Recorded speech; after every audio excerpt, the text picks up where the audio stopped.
Chapter 882. The second person to walk over was the new army headquarters. Tiger's Mane, who was dressed in a general's uniform, led the way. The deputy commander and other military personnel followed behind him. Their appearance caused a burst of cheers in the square. After the military, the first group to appear was the Tatar division. After the expansion, they had 20 battalions. They appeared in formal attire and attracted a lot of shouts from the central square. The next group to appear was the recruit division. They received the most cheers because many of their relatives were the people of the origin city. With the help of their relatives, their momentum was naturally great. After the recruit division was the independent division. The division commander Xian Honghai and the deputy division commander Na Ri Song walked in front of the group. As the division commander, Xian Honghai had no chance to fight with Tuatabuwa. Even if he came to attend the wedding ceremony this time, he still had to go back soon. In contrast, Na Ri Song was much more fortunate. He was lucky enough to stay and be the representative general of the Mongolian tribe in the north of the desert. He would fight the Tatar army together with the mercenaries. Their appearance attracted Yang Qindong and Toya, who were on the viewing platform, to wave at them. The fourth division to appear was the logistics group. They had too many people, and it was impossible for all of them to appear. They only sent a part of the representatives, but they also won a lot of cheers. Especially when the propaganda group and the medical group walked through the square, it attracted a lot of attention from the Mongolian men. These two groups were mostly made up of female soldiers. Under the contrast of the military uniforms, it was the first time that the berets appeared in front of everyone. It was impossible for such a group to not attract attention. Especially the medical group. They were responsible for battlefield rescue. They were far from the propaganda group. Although the members were very beautiful, they could only be seen from afar. It was very difficult to get close to them. The medical group was different. They were responsible for treating the soldiers and the wounded on the battlefield. It was very easy to get close to them as long as they were sick. Because of this, many soldiers recently went to the medical group for various reasons. However, in reality, no one knew how many people were really sick.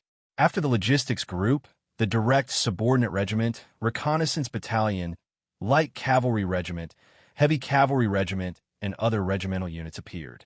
However, the most eye-catching unit was still the heavy cavalry unit. Although there were only 2,000 of them, their auras were extraordinary. When they walked on the square, they caused the ground to tremble. Their shining blades caused many Mongolian girls to scream and the Mongolian men to feel their blood boil. In their eyes, these were the strongest existences. If they could join such a group, they would be proud for the rest of their lives. After these troops walked in, the next to enter was the 20,000 cavalry of the Mongol tribe. In comparison, regardless of whether it was military discipline, or imposing manner, they were all a bit weaker. Fortunately, Princess Toya was waving her hands at them from the viewing platform, giving them support. Only then did they not lose so much face. These 20,000 men were the 20,000 that the Mongol tribes had requested to join the battle. Originally, they had thought that they were here to split the benefits and show their faces. However, it seemed like their appearance had caused the atmosphere to become a little awkward. But no matter what, the fact that they were able to appear here was already a victory. They originally thought that the war god might not agree to them coming out to take advantage of the situation. However, they did not expect that the war god would agree so quickly. This allowed them to feel the war god's friendly attitude, and they were determined to perform well on the battlefield. After the Mongol tribe walked in, the last to enter was the ferocious Tiger Regiment. Different from the cavalry, this time they walked in. All of them carried the Type 95 on their shoulders and were equipped with shining blades, making it difficult for them not to attract attention. However, what was even more unexpected was that when the 3,200 men walked in front of the viewing platform, the leader, Xiao Feng, suddenly shouted, "Look to the right." With this order, the ferocious Tiger Regiment soldiers who were walking in unison suddenly changed their pace. Then, they raised their spears and stabbed. Their movements were neat and uniform. Under the sunlight, the shining bayonets drew a beautiful arc in front of the 200,000-plus spectators. This was a standard military parade, and only the real Lung Feng could perform this standard action. It was a pity that there was no military song to accompany it. However, the appearance of the Lung Feng ferocious tiger regiment still stirred up the atmosphere of the entire plaza, especially when they walked behind the 20,000 Mongol tribe cavalry. Compared to their laziness, the appearance of this neat group of soldiers stood out even more. The military parade lasted for nearly 6 hours, from morning to afternoon. As the ferocious tiger regiment marched out of the square, a few large balloons suddenly appeared in the sky. Countless flowers that had been prepared beforehand scattered down from the sky, giving people the feeling that divine flowers had descended from the heavens, or that fairies were scattering flowers. On the viewing platform, Tuoyu was extremely excited. She hugged Yang Chendong's arm tightly and looked up at the sky in surprise. Yang Chendong's lips were constantly curved in a smile. Behind him, second Madame Qiao Yin and fourth Madame Xiang also had looks of envy on their faces. However, they knew that this marriage had great political significance. It was not something they could be envious of. Moreover, as long as their husband treated them well, the two of them would be very satisfied. When the commoners in the plaza saw the heavenly flowers, they were all excited and excited. Many old men knelt on the ground as their knees gave way. Then they shouted, "Long live the heavenly Khan! Long live the heavenly Khan! Long live the Khan! Long live the Khan!" Very quickly, this chant spread to the entire plaza. The 200,000-plus commoners and the tens of thousands of soldiers in the parade all knelt on the ground and shouted loudly, expressing their excitement at this moment. Shi Wanshan and Ning Wenfeng watched this scene from the side of the viewing platform, their eyes flashing with deep worry. However, when they saw everyone kneeling on the ground, even the leaders of the Mongol tribes had no choice but to kneel on the ground and chant the slogan. The two of them standing there were extremely eye-catching. "Squat down." At the critical moment, Shi Wanshan reacted quickly. He was Baiming's minister, so naturally, he could not easily kneel to others. However, at this time, squatting was still possible. In this way, although they were somewhat unwilling, the two of them still squatted in the crowd. Although their knees did not touch the ground, on the surface, there was no difference between them and the crowd. And this scene was captured by two students from the First City Academy who were good at photography. They had received the digital camera the day before yesterday. The two of them were amazed by this good thing that could completely freeze the image taken with a press of a button. No one knew where this thing came from, but it seemed that there were too many secrets that happened to the sixth young master. There were so many secrets that if he took out a plane that could fly now, everyone would not be too surprised other than exclaiming in admiration. In the crowd's loud cheers for the Khan, Yang Chendong and Tuoyu walked down the viewing platform and went straight to the Yang mansion. The next thing to do was to hold a banquet. In the courtyard of the Yang mansion, there were already 10 tables of wine. Of course, this was for the high-level personnel. As for the others, they would be accompanied by other officials in the city lord's mansion, the First City guest house, and other places. A lively day would always come to an end. That night, all the guests walked out of the Yang mansion in satisfaction when they were drunk. Yang Chendong, who was still full of energy, also strode into his bridal chamber. There Princess Taoyu was waiting for him, waiting for the happiest moment of his life to come. On the second day of the wedding ceremony, the guests began to leave one after another, and the parade troops also went to the front line one after another. They originally had their own missions, and if one looked carefully, they would notice that some of the troops that left the city were mainly heading toward the Sion Mountain area, which was southeast of the First City. Just yesterday, before the ceremony was about to begin, the Security Bureau and the reconnaissance team, which was under Su Yunqing's command, sent news that the 20,000 cavalrymen under the Tatar army's right vanguard, Lakshan, had arrived at the foot of Sihon Mountain. They revealed that they wanted to capture this mountain and use it as their rear base to confront the mercenaries. According to the previous plan, the logistics division had originally sent out 6 battalions of more than 2,000 people to guard Sion Mountain. However, because they had entered the city to participate in the parade, only 1 battalion was left to guard the mountain. Coincidentally, At this moment, the Tatar army appeared at the foot of the mountain. The troops that were leaving the city were rushing to support them. On the magnetite slope halfway up Sion Mountain, General Lakshan was looking up at the peak of the mountain with a complacent expression. After receiving the order from Great Khan Tuachuobuhua to attack the first city, Lakshan rushed all the way here. He wanted to arrive before the great Ming Dynasty Zhongdan Duke's wedding and sabotage it. However, he was still late by a day. The enemies that obstructed them along the way were really troublesome, making it impossible for them to arrive at the first city on time. But it didn't matter. The Tatar spies left behind in this area brought him good news. There weren't many enemies in Mount Sion that the mercenaries had taken down. There were only a few hundred of them, even if they were to take all of them into account. 20,000 versus a few hundred. This was an unequal battle. To Lakshan, it was like an appetizer before a big meal. He did not care about it at all. The facts also proved that the magnetite slope halfway up the mountain was taken down without much attack. Next, they only had to wait until they reached the peak of Sion Mountain. Then, this place would be completely under their control. Report: a large number of mercenary reinforcements have been discovered at the foot of the mountain. When the news reached Lakshan's ears, he couldn't help but laugh out loud. Good, they're pretty fast.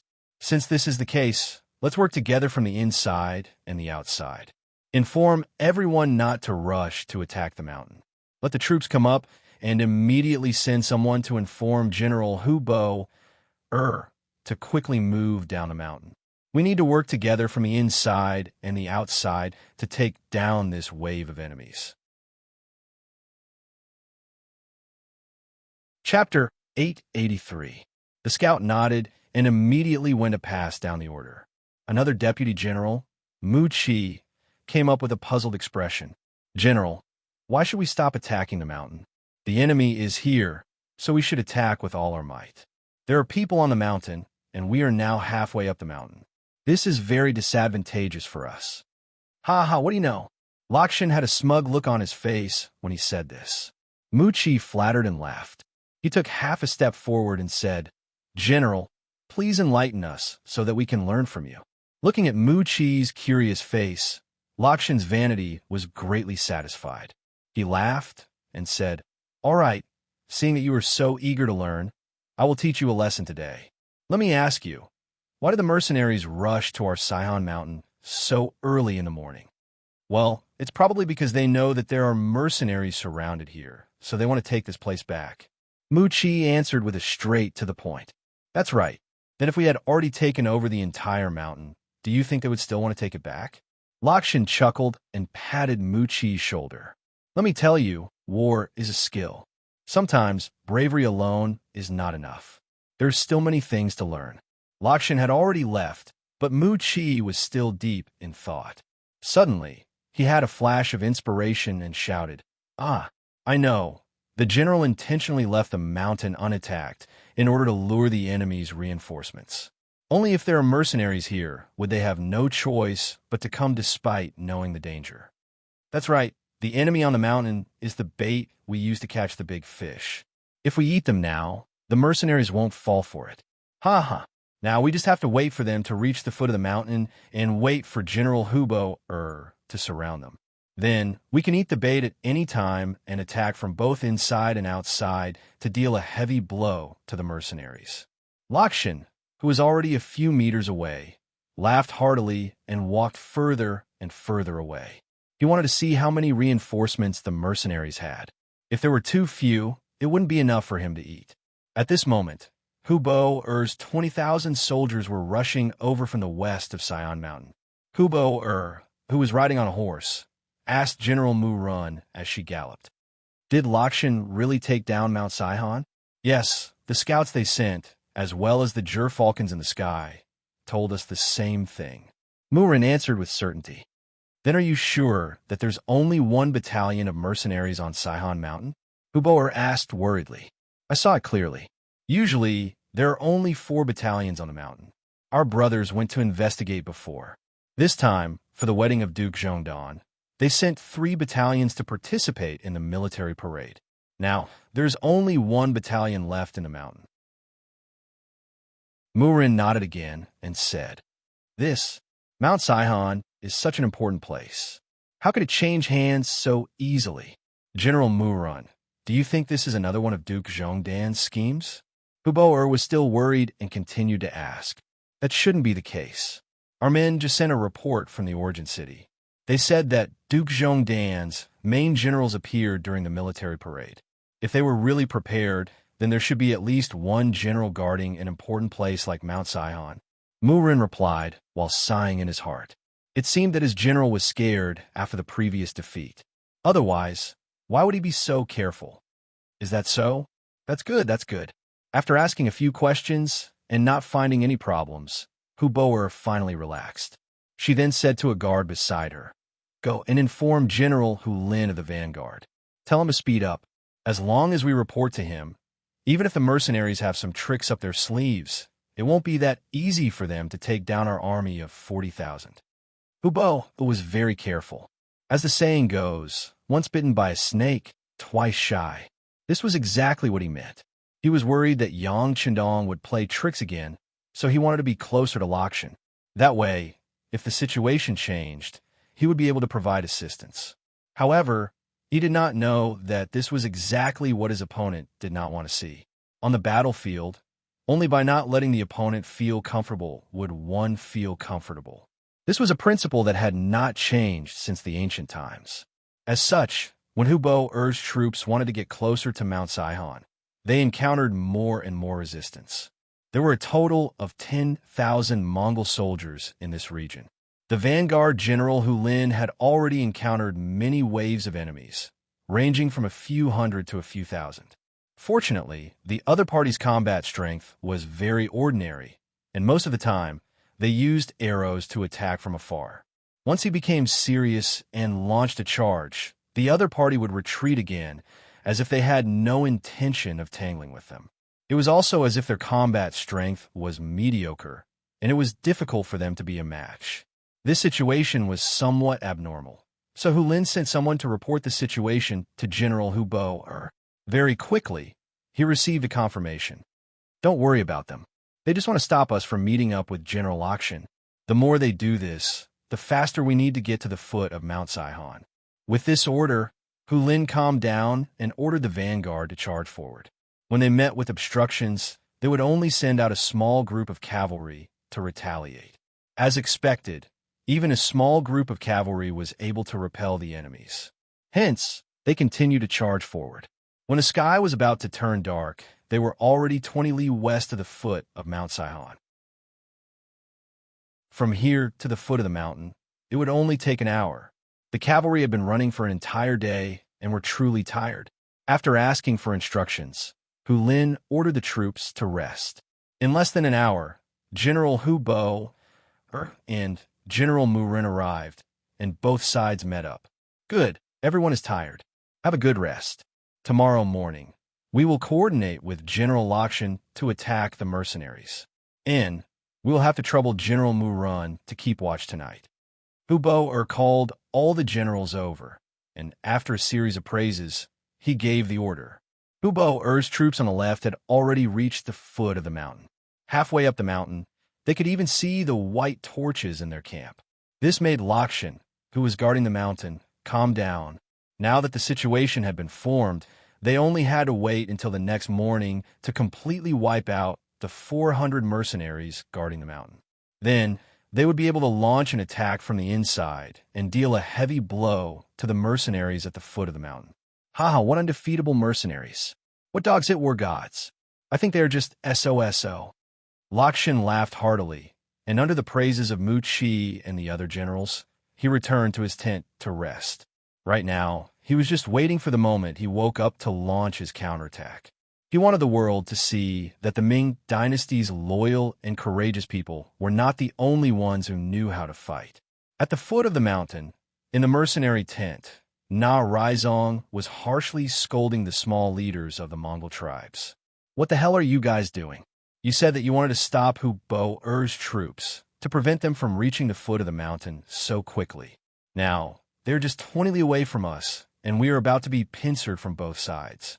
How do we explain this?" Facing Na Raizong's scouts, the small leaders lowered their heads and did not speak. This was something that could not be helped. Originally, they had thought that they could just follow behind the mercenaries and take advantage of the situation.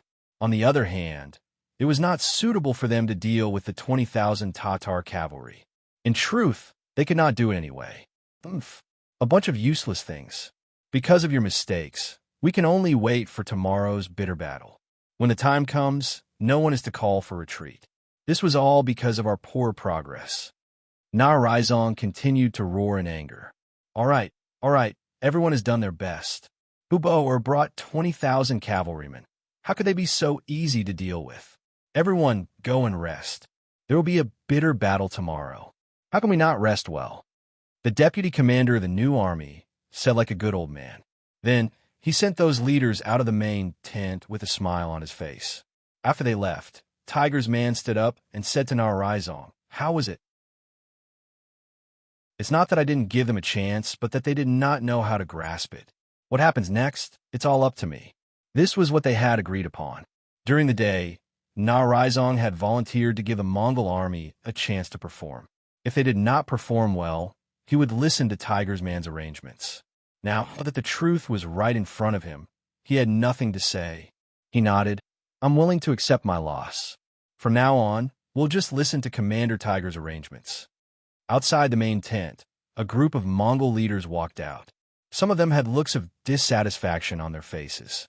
Their forces were too spread out. Sometimes a small tribe would only have a few hundred cavalrymen, while the bigger tribes would only have a few thousand. Asking such a small faction to fight the 20,000 Tatar cavalry was simply sending them to their deaths. However, there was one person who did not say anything from start to finish. He was one of the leaders of the Mongol army. He seemed to have a lot on his mind. When he returned to his tent, he quickly wrote a note recording everything that had happened in the main tent. He then took out his gerfalcon and walked out of the tent.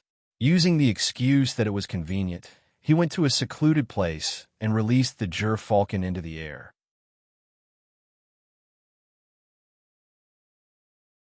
Chapter 884. Demutu had another identity. He was a pawn that Toachuo Buhua had planted in the Gobi Mongol tribe. The reason he could become the leader of the tribe was because of Demutu's help. Now is the time to use this pawn. Very soon, the news reached Hubo's subordinates, who were 20 kilometers away. When he saw the note, he completely relaxed. It seemed like his worries were unnecessary. It was all because the mercenaries trusted the Gobi Mongol tribe too much. This was their chance. After God knows how many days, Hubo could finally have a good night's sleep. They only had to wait until dawn to launch their attack. At that time, with Lakshan's attack from above and Demutu's help, they would be able to deal heavy damage to the mercenaries. On the black stone slope halfway up the mountain, Lakshan's army was also resting. They were also conserving their energy and waiting for the dawn to come so that they could counterattack with all their might. Before Toachuo Buhua's main force arrived, they would first inflict heavy damage on the mercenaries and make a great contribution. The mercenaries' camp at the foot of the mountain also fell into silence. They were ordered to rest early after dinner, as though they were also preparing for the upcoming battle. However, very few people knew that the time they chose for the battle was not dawn, but the middle of the night. When it was the third night watch, which was the wee hours of the morning, the mercenary camp suddenly sounded a hurried whistle. The horn for an emergency assembly was officially blown. Countless soldiers in neat military uniforms walked out of the large tent, holding their sabers and leading their horses as they began to assemble. Although it was still pitch black at the top of Saihan Mountain, the densely packed mercenaries were already waiting with their swords in hand, ready for battle. The top of Saihan Mountain, which was where Lakshan's bait was not like what the outside world had guessed. There was only one battalion, but there were 20 battalions. In the past few days, the number of water carts delivering water to the top of the mountain had suddenly increased. However, few people knew that every carriage that went up the mountain was filled with mercenaries. They used the excuse of delivering water as an excuse to sneak into the mountain. All of this was part of Yang Shandong's plan. He wasn't a god, so he naturally didn't expect the Tatar army to use this as an attacking point to start the first battle. The reason why he had arranged for 20 battalions of soldiers and horses to be stationed here was to have an opportunity to deal a heavy blow to the Tatar army. However, he did not expect that it would come in handy so soon. The person in charge of hiding and guarding the mountain was none other than Su Yunsheng, who had just been promoted to captain of the reconnaissance team. This Su Yunsheng was an old man. When Yang Chendong was fighting in the Southern Ming dynasty, he had served in the military. It could be said that he was a person with many military achievements. However, considering the importance of scouts and the extremely high standards of personnel, his official position was not high. However, as a regiment commander, he was given the rank of senior colonel, which was enough to prove his worth. If there came a day when he was no longer willing to work in the reconnaissance group, he was more than qualified to be a division commander. The mercenaries had their own security bureau, but it was hard to guarantee that the other forces would have their own intelligence organizations. Knowing that it was very likely that the senior officers under his command had already been targeted, Yang Chendong did not use them this time. Instead, he sent Su Yunsheng, who had always been elusive, to the mountain to be in charge of this undercover mission. Tian Hu and Bai Xuan were also on the mission with Su Yunsheng. They were all outstanding students in the First City Academy, especially in the field of military studies. This time, the two of them were assigned to cooperate with Captain Su in the battle, which was also a chance for them to participate in actual combat. 3 smart people, 3 capable people gathered together, so their strength could be imagined. When they received the report from the foot of the mountain that someone had set their sights on Mount Saihan, the 3 of them discussed and decided to beat them at their own game. They took the initiative to give up the magnetite slope halfway up the mountain. While showing weakness to the enemy, they were also looking for the best opportunity. Originally, the 3 of them were a little distressed. If Lakshan's troops attacked the top of the mountain, what would they do? They didn't expect the other party to cooperate with them so much that they would surround them but not attack. This made the 3 of them overjoyed, and at the same time, they arranged for the 20 battalions to rest early. At around 11 o'clock at night, they woke everyone up and prepared for the night attack. Night battle was one of the subjects that the mercenaries often trained in. When their nutrition could completely keep up, the so-called night blindness had nothing to do with them. With such a foundation, they already had the conditions to fight at night. And tonight was the time for them to launch a large-scale counterattack. Didn't Lakshan want to launch a 2-pronged attack? Well, then let's give him a taste of his own medicine. Let's launch a 2-pronged attack and completely annihilate him. The timing was a few hours earlier than the other party's attack, and they were already prepared. This allowed the mercenaries to gain the upper hand and have more chances of winning. In the early hours of the morning, the mercenary camp at the foot of the mountain became lively. With a flash bomb that lit up the sky for half a day, the general attack began. Troops began to attack Mount Saihan one after another. The sudden attack caught the enemy, who was resting on the magnetite slope halfway up the mountain, off guard. Lakshan came out of the large tent. As he put on his armor, he asked Mu Chi, who had rushed over, "What's going on?" "I'm not sure yet, but it seems like the mercenaries launched the attack in advance." Mu Chi replied with a puzzled expression. "Attacking at night, or charging up the mountain? I really don't know who gave the mercenaries the courage to face the enemy like this. All right, there's still a battalion of enemies on the mountain. There's no need to keep them here. Quickly send people to take them down." Lakshan's face revealed a cold expression. Although the mercenary strategy of attacking in the middle of the night was somewhat unexpected, he had the higher ground and did not slack off in his defense at night. It would not be easy for anyone to attack up the mountain. He only needed to wait until dawn, when his vision was no longer obstructed, and then he could lead the main force to launch a counterattack. However, would the mercenaries give them a chance to launch a counterattack? Just as Lakshan was still giving orders to Mu Chi, deafening battle cries suddenly sounded from the top of Mount Saihan behind them. 8,000 mercenaries charged down the mountain like ferocious tigers. Poor Lakshan. He had never taken the mercenaries on the mountain seriously, so he only arranged for 1,000 soldiers to defend. Logically speaking, 1,000 soldiers should be enough to fight against 400, but 1,000 against 8,000 was not a small difference. The 1,000 Tatar army did not even have time to figure out what was going on. They were greeted by a rain of arrows. Hundreds of people were injured and killed by the arrows. Then, their defensive line was instantly overwhelmed by the mercenaries who rushed down the mountain. Su Yunsheng, who was mixed in with the army, laughed loudly and waved the saber in his hand as he shouted, "Comrades, it's time to perform meritorious deeds. Charge! Charge!" Tian Hu and Bai Shuang also shouted crazily, their eyes flashing with excitement. The sudden appearance of the 8,000 mercenaries made the Tatar army dizzy. They had no idea where so many enemies had come from. Lakshan continuously mobilized his army to stop the Tatar army while lighting 3 bonfires that he had prepared beforehand. This was a signal for reinforcements. If the situation became dangerous, he would be able to use this to call for help from Hubo or subordinates. The sudden movement of the mercenaries naturally did not escape the eyes of Hubo or scouts. After the news was reported, Hubo got out of bed and saw the 3 bonfires lit. This made him very confused. What's going on? The battle has just begun. Why is General Lakshan asking for help? Are the mercenaries really so brave that they have already reached the middle of the mountain?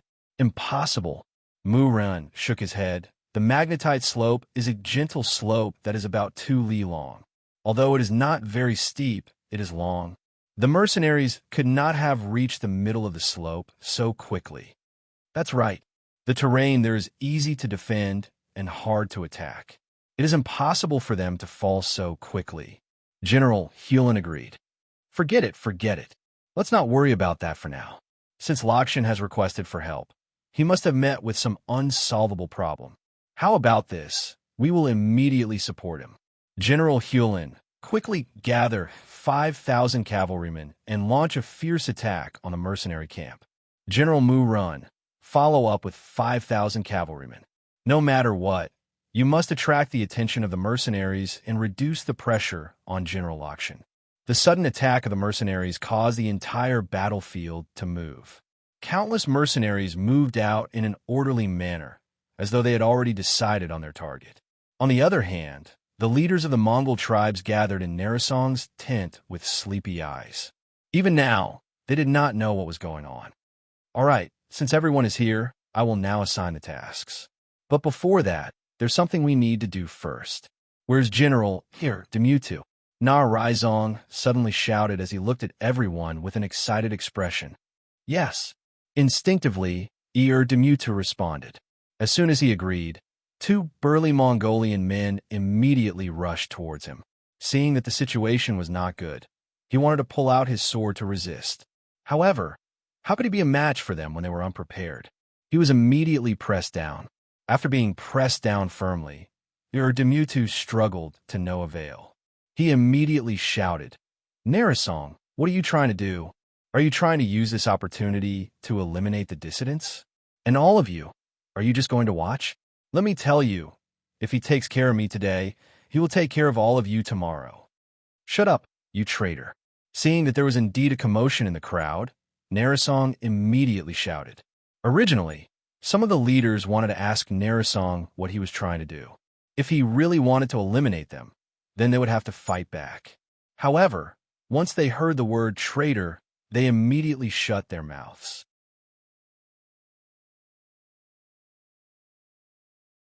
Chapter 885. Demutu, you are the traitor that Tawachuo Buhua planted in our tribe. Here are the letters you left behind when you contacted them. What else do you have to say? Nar Raizong threw the letters onto the table. You search my tent. Nar Raizong, what right do you have to do that? Leaders and generals, he can search my tent for no reason today. Tomorrow, he might do the same to you. Everyone, you have to fight back.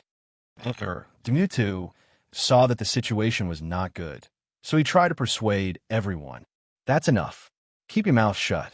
Demutu, everyone else went back to their own tents after the meeting. You were the only one who let out a gerfalcon. What is the meaning of this? Who are you sending a message to? Do you think you did it without anyone knowing? Let me tell you, your every move has been discovered. What else do you have to say for searching your tent? Narizong would not allow Demutu to argue. He pointed out all kinds of mistakes. For a moment, the leaders and generals in the tent did not dare to make a move. Demutu only left those letters as evidence when he returned to Tawachuo Buhua's side in the future. He did not expect that the letters would become evidence of his crimes. At this moment, he knew that he could not change the situation. He could only shout, "That's right. I am Tawachuo Buhua's man. He is the ruler of the grassland. Yang Qindong is just a Han. How can he lead us? Sooner or later, they will devour all of us. What we're doing now is helping the evildoer. Men, shut his mouth. Take him away and behead him in public. Also, behead his family and the tribe. This is the fate of a traitor." Na Raizong's eyes were cold.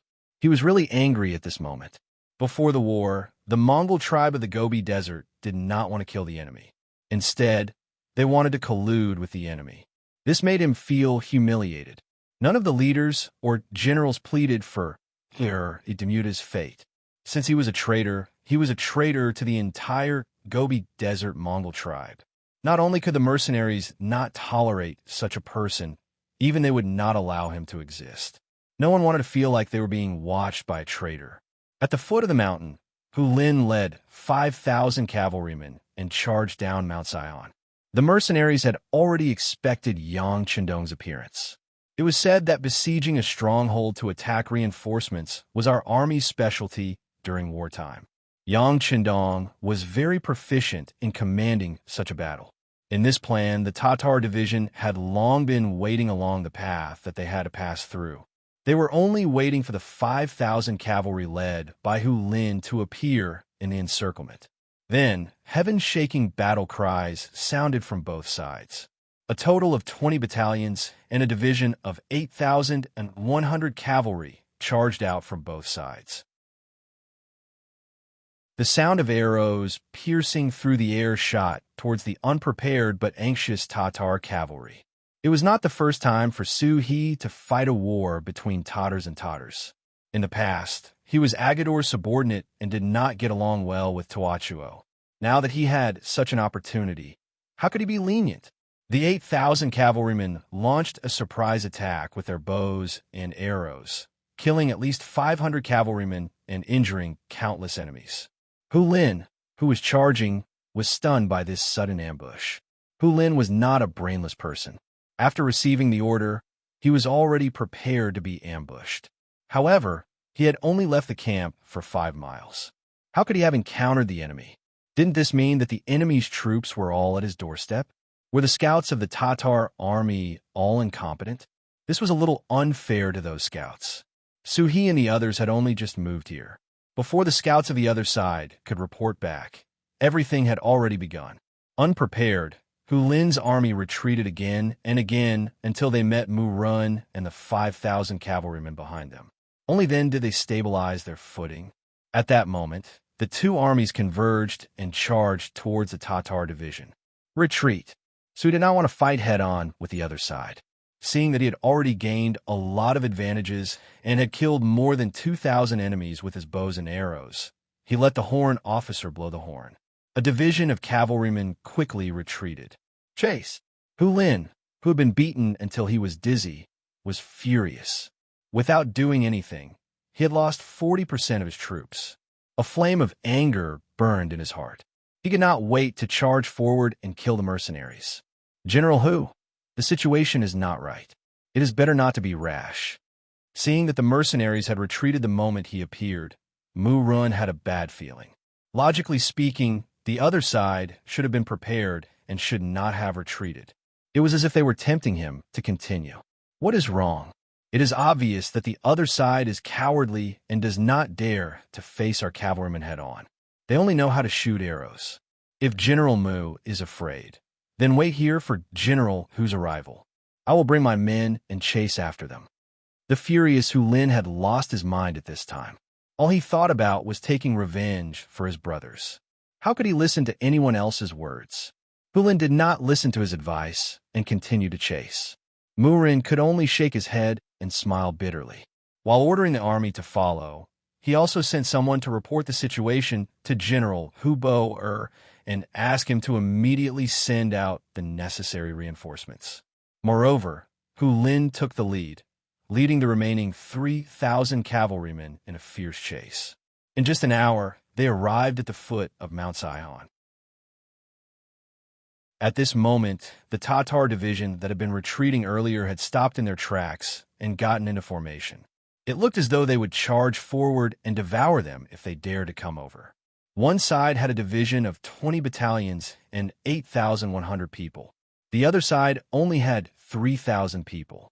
Hu Lin was furious, but at this moment, he could only suppress his anger and wait for the main force behind him to arrive.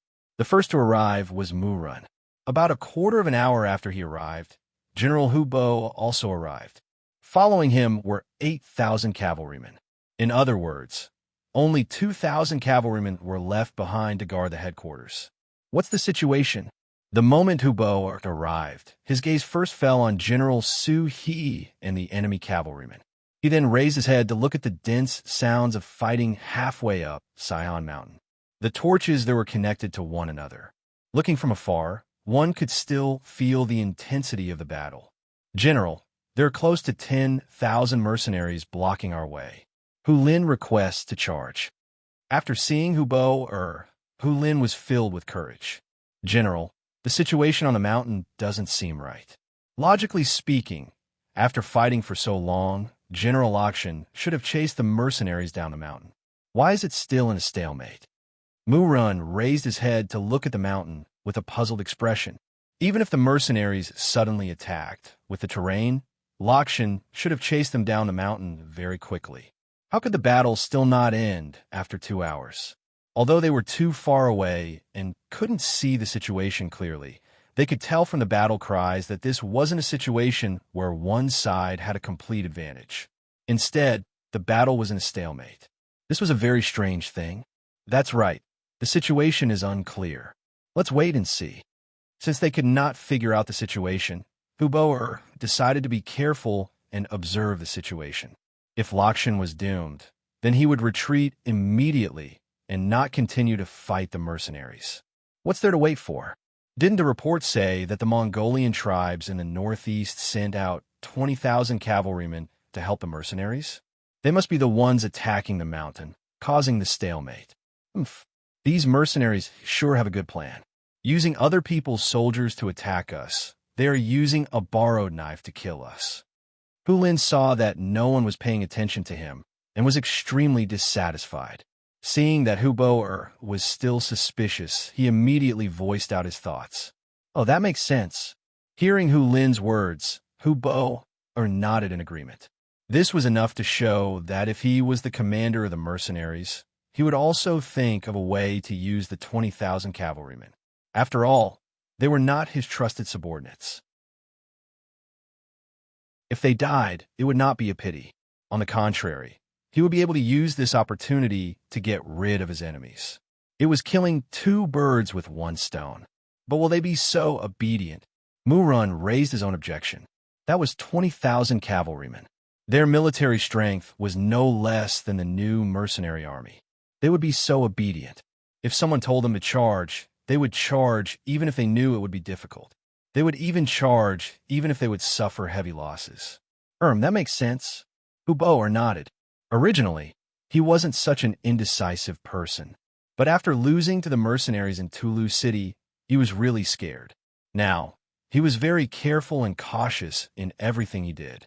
The commander was hesitant, but this made Hu Lin anxious. Without receiving any orders, he could only suppress his urge to charge out and watch helplessly. Hubo's subordinate, Murun, looked at the mountainside. He believed that even if the 20,000 Mongol soldiers charged out, they would not be able to last for long. After all, they were limited by the terrain and their numbers were similar. With the terrain, Lakshan's victory was only a matter of time. Time passed minute by minute. Another hour had passed. Finally, the battle cries from halfway up the mountain became softer. Many of the torches on the mountain that seemed to cover the sky had also been extinguished. Seeing this, Murun finally heaved a sigh of relief. He looked at Hubo and said, "General, I believe that General Lakshan has already stabilized the situation. The enemy's morale must have dropped. This is the time for us to pincer attack. That's right. Come, pass down my orders. Prepare to charge. Huboa was also relieved. He laughed and was about to give the order to charge. At this moment, a soldier beside him suddenly shouted, "Fire, fire, it's right behind us. It seems to be the direction of our camp."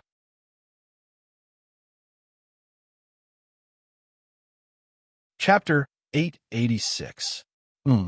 This shout attracted the attention of the three generals. At this moment, the fire seemed to have lit up half the sky. The experienced soldiers estimated that it was about 20 miles away. Wasn't that their camp? What's going on? Huboa asked in confusion. Shouldn't the mercenaries focus on attacking the mountain and stopping them? How could they still have the energy to attack their own camp? No one answered Huboa's question. After a few moments of silence, countless shouts came from all directions. Following that, the scouts around the army quickly reported back. "General, there are enemies in the east. General, there are enemies in the west. There are countless of them. General, there are people behind us. Because it's too dark, we can't see how many people there are. We can only see the torches and shadows." Huboa's expression changed again and again. He couldn't understand why so many enemies had suddenly appeared. Where did they come from? How could the mercenaries have so many soldiers? Could it be that all the mercenaries in the beginning city had been mobilized? Huboa obviously did not understand. These were the 20,000 cavalrymen from the Gobi Mongol tribe, as well as the new heavy cavalry, light cavalry, and the scouts. Just as Mu Run had suspected, charging up the mountain was not something that anyone was willing to do. Even if the mercenaries gave the order, the Gobi Mongol army would not follow it. This was obviously a suicidal move.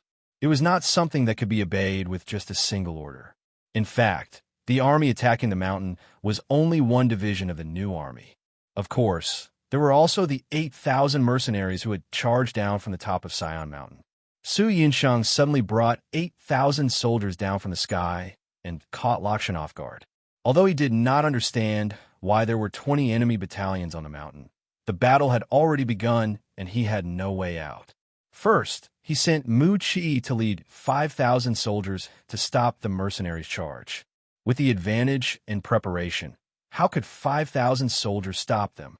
In less than an hour, the army was defeated and Mu Chi died in the battle. At this moment, the new division of the new army began their attack from the foot of the mountain. For a moment, Lakshan was attacked from both sides, and the situation was critical. Taking advantage of the chaos in the Tatar army, Su Yunsheng rushed down the mountain, broke through several enemy lines of defense, killed his way to the pass of the Blackstone Slope, and seized it. No one stopped them anymore. The recruits at the foot of the mountain successfully ascended the mountain. After the two armies met, they had a huge advantage in terms of numbers. They charged straight for Lakshan's army. Amidst the chaos and the death of their general, the morale of the Tatar army plummeted. They were no match for Su Yunsheng and Lu Zhua. Amidst the chaos, many Tatar cavalrymen dismounted and surrendered. Only Lakshan and his 5,000 cavalrymen continued to resist. The chaotic scene that Huboa and Mu Ren saw at the foot of the mountain was exactly this moment, and it was completely different from what they had guessed. It wasn't Lakshan who was killing the mercenaries, but the mercenaries who were fighting back. They only had 5,000 cavalrymen, and they were all panicking and low in morale.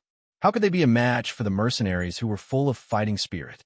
After a few attacks, the formation of the army was in chaos, and their morale was low. In less than an hour, Lakshan had died, and his cavalrymen had either died or surrendered. The battle at the waist of the mountain had ended, and the next step was to deal with Huboa's troops at the foot of the mountain. According to Yang Chendong's words, it was like eating one and watching one. Now that they had finished eating, it was time to eat the one they had been watching. Huboa had made the wrong judgment, thinking that they had the advantage in the chaos at the waist of the mountain. Due to the wrong analysis of the situation and the mistake of not choosing to escape, they had completed the encirclement in the 2 hours they had been at the foot of the mountain. 20,000 cavalrymen were currently charging towards Hubo'er's 16,000 cavalrymen from all directions. The first to act were the mercenaries, and Tiger's man personally led his troops to attack. An independent division was not part of the First Army, and Tiger's man could not stop them. However, the only thing he could do was to transfer the 6 gun battalions from the independent division to the army. Now, the first one to charge at them was this gun squad. More than 2,000 pitch-black muzzles from the 6 battalions rang out, landing in the midst of the Tatar cavalry, drawing out streams of blood and taking away the lives of several hundred cavalry. "Break out, all of you break out!" Seeing that the enemy in front of them had guns and was so ferocious, Hubo'er had no choice but to give up on the idea of joining forces with Lakshan. Instead, she rode her horse out. She had no idea how many enemies there were outside, and in the darkness, she could not determine the enemy's strength. The only thing she could do was try her luck and charge in all directions. Chase! The Tatar division commander, he saw that the enemy was about to escape, and he immediately led his 8,000 troops to give chase. At that moment, the bugle call for all troops to charge sounded out, and at the foot of Sihon Mountain, battle cries rang out everywhere. This was not a fair battle. Be it in terms of numbers or morale, before the battle even started, the Tatar cavalrymen were already in a passive position. Compared to the Tatar army that was like a headless fly, there were enemies everywhere, and they did not know when an arrow would land on them. As there were simply too many enemies, in order not to become a target, they even extinguished their torches. This caused many of them to run straight to the mercenaries and be killed or captured. The chaos on the battlefield lasted from night till dawn, and the mercenaries and the Mongol tribesmen killed and captured until dawn. Close to 20,000 Tatar troops were wiped out in one night, and in the end, only Hubo'er, Murin, and a few hundred others managed to escape. Even Hu Lin was killed by arrows. The North Ming Xian Mansion's commander-in-chief, who was also the commander-in-chief, Shi Wanlin, and the deputy commander-in-chief, who was also the commander-in-chief, Ning Wenfeng, used the excuse of returning to Lu City from Shi City as an excuse to pass by the battlefield and witness the end of the battle. They saw that the Tatar army lost 40,000 cavalrymen in just one night. Among them, 10,000 were killed and 30,000 were captured. The 2 of them remained silent. This kind of result was unimaginable. After having a direct understanding of the mercenaries' strength, they began to worry. If one day they were to become enemies with the mercenaries, would they be beaten like the Tatar cavalry without any strength to fight back? Compared to the 2 Baiming generals who were depressed, the 20,000 Mongol tribesmen were overjoyed. On this very night, they captured 10,000 enemies and seized countless war horses, swords, and spears. However, they had only paid the price of less than 500 casualties. Such a huge victory was hard to come by in 100 years, and at this moment, they were filled with admiration for the strength of the mercenaries. It also made many of them more determined to follow the Heavenly Khan. The new army captured 20,000 enemies, and 2,000 died in the battle, and 3,000 were injured. This was mainly because they were heavily injured in the Battle of Xianshi Slope. However, this loss was nothing compared to what they had gained. Not long after, when the results of the battle reached Shi City, the entire city cheered and shouted, "Long live the Heavenly Khan," as they walked on the streets to celebrate. Inside the Yang mansion, compared to the silence outside, it was unusually quiet. Considering that the 6th young master had too many important matters to consider, the commoners within 2 miles of the Yang mansion were all cleared to create a quiet environment for him. Of course, because of this, his safety was much more guaranteed. Yang Qindong sat in the courtyard, and in front of him was the latest battle report. His right hand gently placed the report on the stone table, and Yang Qindong stood up and tidied his clothes. He knew that it was time for the final battle with the Tatar cavalry. Since the establishment of Shi City, it was first Agar Dorji from the Tatar tribe who brought 50,000 soldiers to find trouble with him, and then Hubo who brought 50,000 soldiers to find trouble with him. Now that they had all been defeated, Tuo Buhua had finally appeared. He had brought 80,000 soldiers, and in the first battle, he had killed 40,000 enemies. It must be very painful for him. I'm a good person, and I like to do good deeds. Let me end your pain. Yang Qindong smiled and walked out of the Yang family manor. On a huge plain north of Saihan, the mercenaries and the Tatar cavalry finally met. Yang Qindong, the Heavenly Khan, and Tua Ta'abuwa officially met here. When a king meets a king must die. In just one night, half of the soldiers had been lost. When the news reached Tua Ta'abuwa's ears, his usually calm face revealed a trace of shock. Soon after, Hubo and Mu Run, who had escaped, were brought to his main tent. Tawachuo Buhua's figure wasn't very tall. He was only 173 meters tall, and his weight of 120 kilograms made him look even less burly. However, it was this person who had unified the Tatar tribe and became their Khan. Once upon a time, Tuabuhua had caused many people to not be able to eat or sleep well. He had also caused many people to fear and hate him, including the great Ming dynasty and the Walla's leader, Yesen. But now, he had been beaten to such a state. He was not willing to accept this. After hearing Hubo-Er's report, Tuathua stretched out his right hand and pointed at the trembling Hubo-Er. Then, his finger moved and landed on Murun. A defeated general must be punished. Otherwise, how can he lead the army? Men, drag him out and behead him in public. He'll be sacrificed to the army. Great Khan, no. I'm willing to be the leader of the suicide squad. I only ask that you give me a chance. General Hu, save me, save me. Amidst the shouts, the Mu Run was dragged out of the main tent. Hubo was left trembling. He knew that just now, the Khan had revealed his intention to kill him. He had taken a trip to the gates of hell.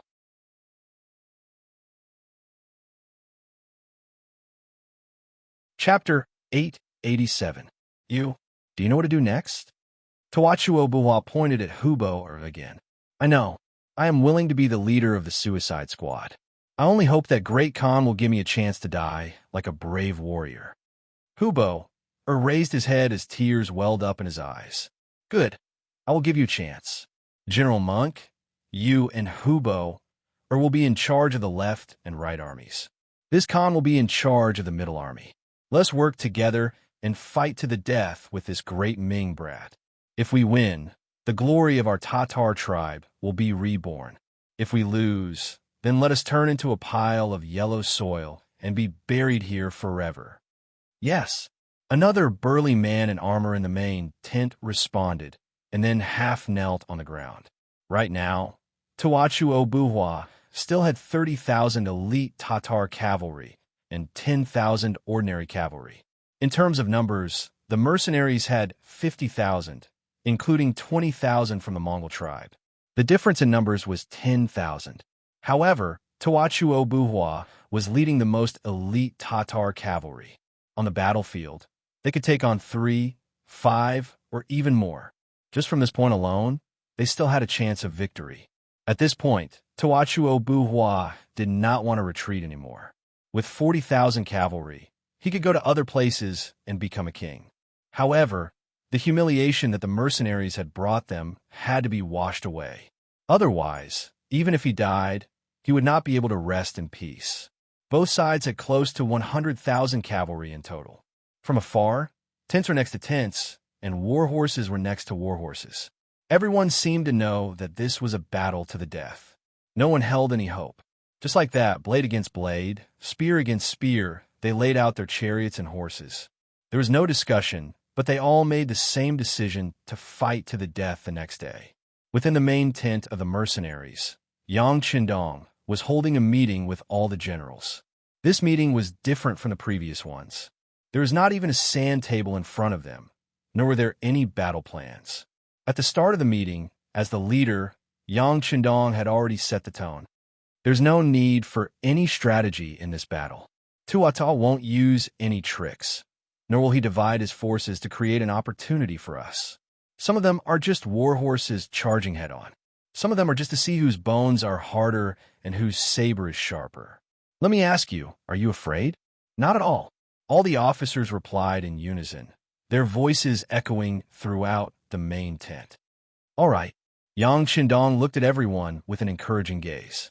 Then he pointed at Su He and said, Division Commander Su, I'll let you introduce the 30,000 elite cavalry under Taachuo Buhua. Yes. Su He stood up and saluted Yang Qindong and the other officers. As a former member of the Tatar cavalry, he was very familiar with the situation of this cavalry. Comrades, there are only 40,000 cavalry left. 10,000 of them are ordinary cavalry. There is no need to worry about them. I believe that any of our troops can defeat them. Hee. Hearing such confident words, the officers present all had smiles on their faces. Even the small leaders of the Mongol tribes in the north of the Gobi Desert laughed along. Although their combat strength was average, they had the advantage in numbers. As the saying goes, a random fist can kill a master. Who were they afraid of? While the officers were laughing, Su He's face became serious. However, the 30,000 elite cavalry cannot be underestimated. Tuatha Buhua spent a lot of effort to create them. Although they may not have been through hundreds of battles, they are veterans who have been through dozens of battles. They have rich combat experience and will not retreat without orders. Even if their formation is attacked, they will rely on a small number of people to deal with the enemy until the end of the battle or until all of them die. At this point, Su He seemed to see the disdain on the faces of the officers present. He continued in a deep voice, You may not know this, but Agadorji was bewitched by Yesen and surrounded Tuatha Buhua with him. At that time, he only had 5,000 cavalry with him. However, with these 5,000 cavalry, he was able to break out of the encirclement. Do you know how many cavalrymen he faced at that time? There were a total of 100,000 of them, but they still left as if there was no one around. Hiss! The sound of cold air being sucked in could be heard. 5,000 cavalrymen were able to break out of the encirclement of 100,000 people. This was an incredible achievement. Division Commander Su, have you fought with them before? The commander of the new army, Tiger Mane, asked. He firmly believed that seeing was believing. If this was just hearsay, it was not enough to believe. Commander Tiger, I'm ashamed to say this, but I have fought with them before. At that time, I led 10,000 cavalrymen and was on the outside of the encirclement. However, when the 5,000 cavalrymen rushed out, I sent some soldiers to stop them. After a chaotic battle, they managed to escape. After the battle, we lost 1,300 cavalrymen, while they only left behind a few dozen corpses. At this point, Su He couldn't help but lower his head. This achievement was one of the biggest defeats in his life. It was obvious that he really didn't want to talk about it. However, at this moment, no one looked down on Su He. Instead, everyone fell into silence. The atmosphere in the tent was very oppressive. The strength of these 30,000 elite cavalry was beyond everyone's imagination. For a moment, everyone was at a loss of what to do. Even some of the leaders of the North Desert unknowingly showed fear on their faces. They were probably thinking of retreating at this moment. The morale of the generals quickly fell at this moment. Su He's voice continued to sound.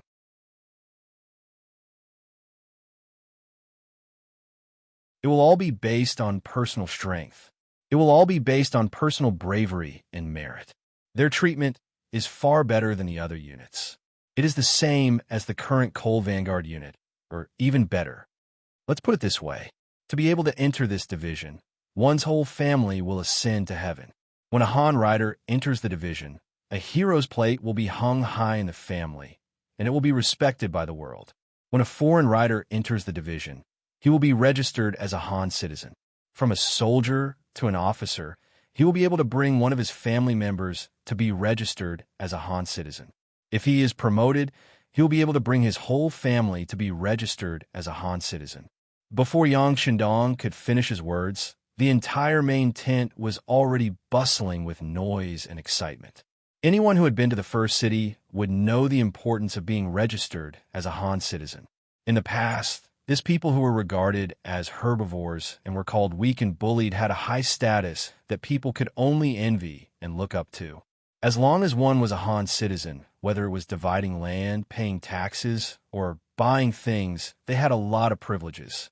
Even the rule in the first city that outsiders had to live in for 5 years to be qualified to own a local house was reduced to 3 years when it fell on the Han citizens. This was only one of the embodiments. There were many other benefits that could not be described in detail. Let's put it this way. As long as you were a Han citizen, you were born to be superior to others. Even if you went to work, your salary would be 1.5 times, or even more than 2 times that of other ethnic groups. Not to mention getting a job in the city. Whether a Han citizen wanted to be an official or join the army, the conditions would be much lower. Because of this, the Han people became a high and mighty existence. In order to be on good terms with them, countless young Mongolian girls in the city vowed to only marry Han men so that their next generation could live better.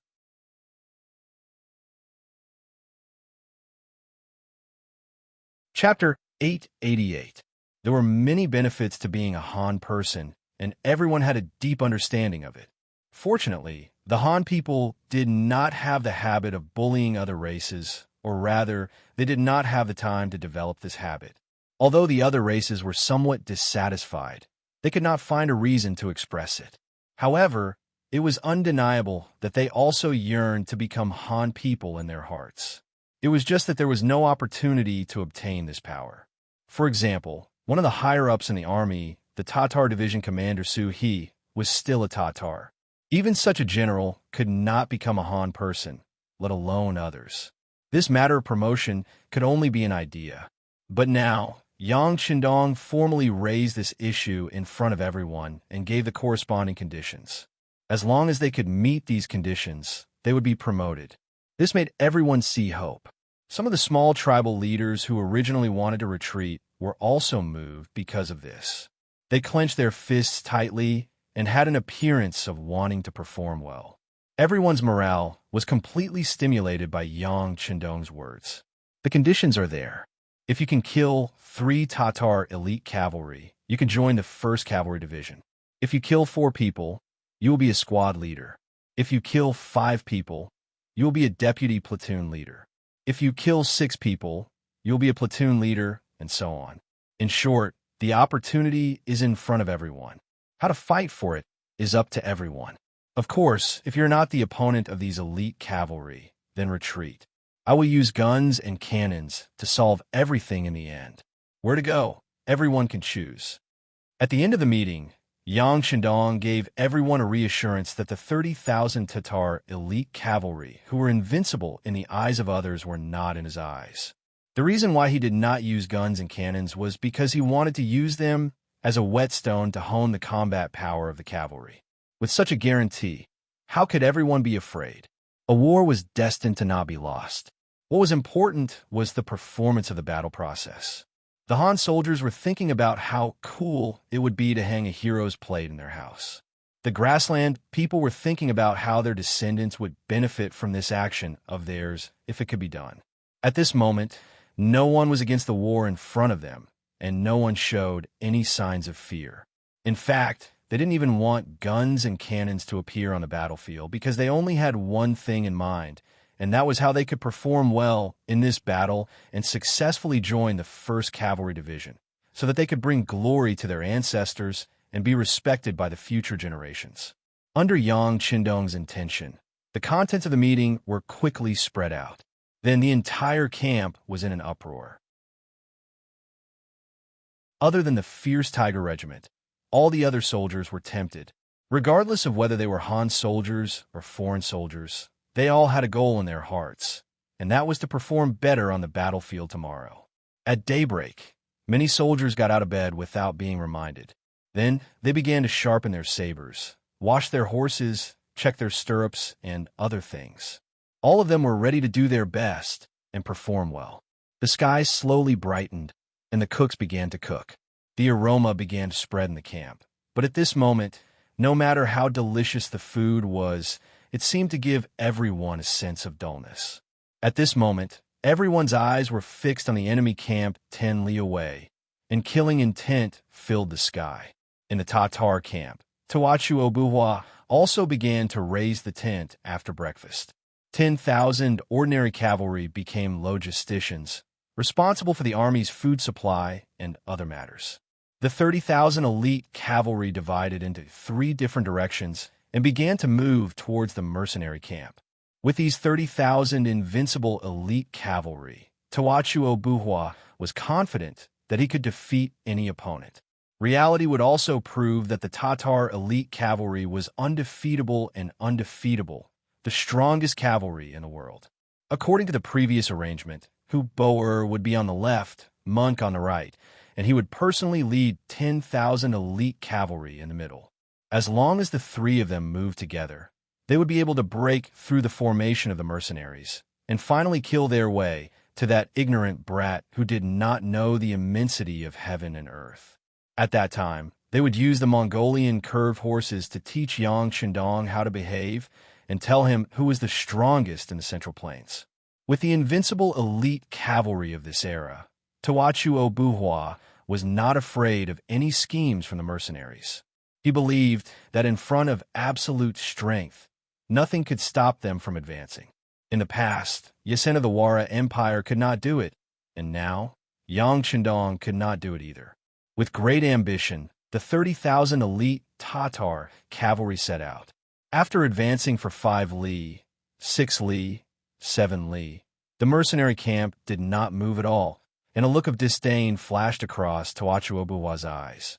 He did not know what kind of game the enemy was playing, but he knew that when there was only 3 li left, his elite cavalry would be able to charge over. At that time, no one would be able to stop them. Pass down the order, prepare to attack. The arrogant Tawachuo sat on his horse and gave the order to the flag bearer. Boom, boom, boom.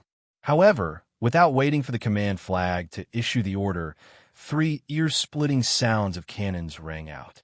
The cannons landed about 200 meters in front of Tahua's left, middle, and right troops. The loud rumbling sound caused the elite cavalry to cry out in disarray. Even animals were afraid of fire and loud explosions, and war horses were even more so. Reality had proven that even the most well-trained war horses would lose control in front of the cannons. The 3 cannons completely wiped away the confidence on Tawachuo's face. For the first time, fear appeared in his heart. How much of his 30,000 elite cavalry would be able to fight against the mercenaries with such advanced weapons? Just as he was thinking, a rider came from the distance. It was the new commander of the army, Tiger's Mane. His epaulets sparkled under the sunlight as he shouted, "Our heavenly Khan feels that Tawachuo is a hero and is willing to meet you with weapons in the spirit of mutual appreciation. This time, the enemy can only send out 2,000 cavalry to fight, regardless of life or death. This is the condition that our heavenly Khan has proposed. We are both using cavalry. This is already the greatest respect to Tawachuo Khan. I also hope that you can abide by the rules. Otherwise, the artillery just now is just an appetizer. Soon, this area will be covered by artillery. At that time, I don't think I need to tell you what will happen. You can choose where you want to go or what you want to do." Hiya! Yang Shindong was the only one who could send a military commander as a messenger. After completing the mission, Tiger's Mane rode back to the barracks and came in front of Yang Shindong. "Young master, I've finished." "I heard." Yang Shindong nodded. "Young master, can I participate in the next battle?" Taking advantage of this opportunity, Hu Meng tried to sound Yi Fuqian out. "No," he replied firmly. Then he said that you and the deputy commander can't participate in the battle. Other than that, the others can do as they wish. Tiger's Mane was the person he trusted the most. He could not lose him. Although the name of the 1st Cavalry Division was dazzling and attractive, Tiger's Mane was already the commander of the new army. There was no need for him to take this path. As for Tawachuo, although his horsemanship was not bad, it was only not bad. In a real battle, anything could happen. It was too much of a waste to send such a wise commander to the front lines. If something happened to him, it would be too late for regrets. This was an absolute order. Even though Hu Meng wanted to perform well and prove that his horsemanship had improved greatly during this period of time, since it was the 6th young master who had ordered him to do so, he naturally wouldn't disobey. He could only agree and leave. In front of the elite Tatar cavalry, Tawachuo Buhua called Hubor and Monk over to discuss military matters. Now that you know the situation, tell me what to do. Originally, Tawachuo Buhua was full of confidence and wanted to crush the mercenaries. However, before the battle even began, their morale had already taken a huge hit. Now, Tawachuo Buhua felt a heavy pressure in his heart that made it hard for him to breathe. The mercenaries' cannons, are too powerful. If those 3 cannons landed in our army, the consequences would be unimaginable. Hubor did not express his opinion first. Instead, he spoke in a tactful manner. When he said this, the 3 of them were speechless. After a short while, Monk spoke up. So be it. With our elite cavalry strength, I don't believe that we can't take care of them. As time goes on, we will kill more and more people. At that time, we will still be able to obtain victory. This meant that he had agreed to the other party's request. Although Tawachuo Buhua did not want to, the mercenaries had powerful cannons. Unless he retreated now, he could only follow the other party's plan. All right, then let's do it. We will use our true strength to show them how strong our elite Tatar cavalry is and how undefeatable we are. Tawachuo Buhua wanted to defeat Yang Chendong. The first city behind him was too prosperous and was built on the grasslands. It was like a tree without roots. This was a base that he urgently needed. As long as he took down this place, it would not be long before he could repeat the glory of the Tatar tribe. This huge temptation made him unable to retreat. He could only play according to Yang Chendong's rules. The Tatar army agreed and sent out the first group of 2,000 cavalry. This group of cavalry was personally led by Monk. Clearly, they wanted to win the lottery. Facing the 2,000 elite cavalry sent out by the Tatar army, the mercenaries also sent out 2,000 cavalry from the north of the desert. It was clear that the promotion last night had moved many people.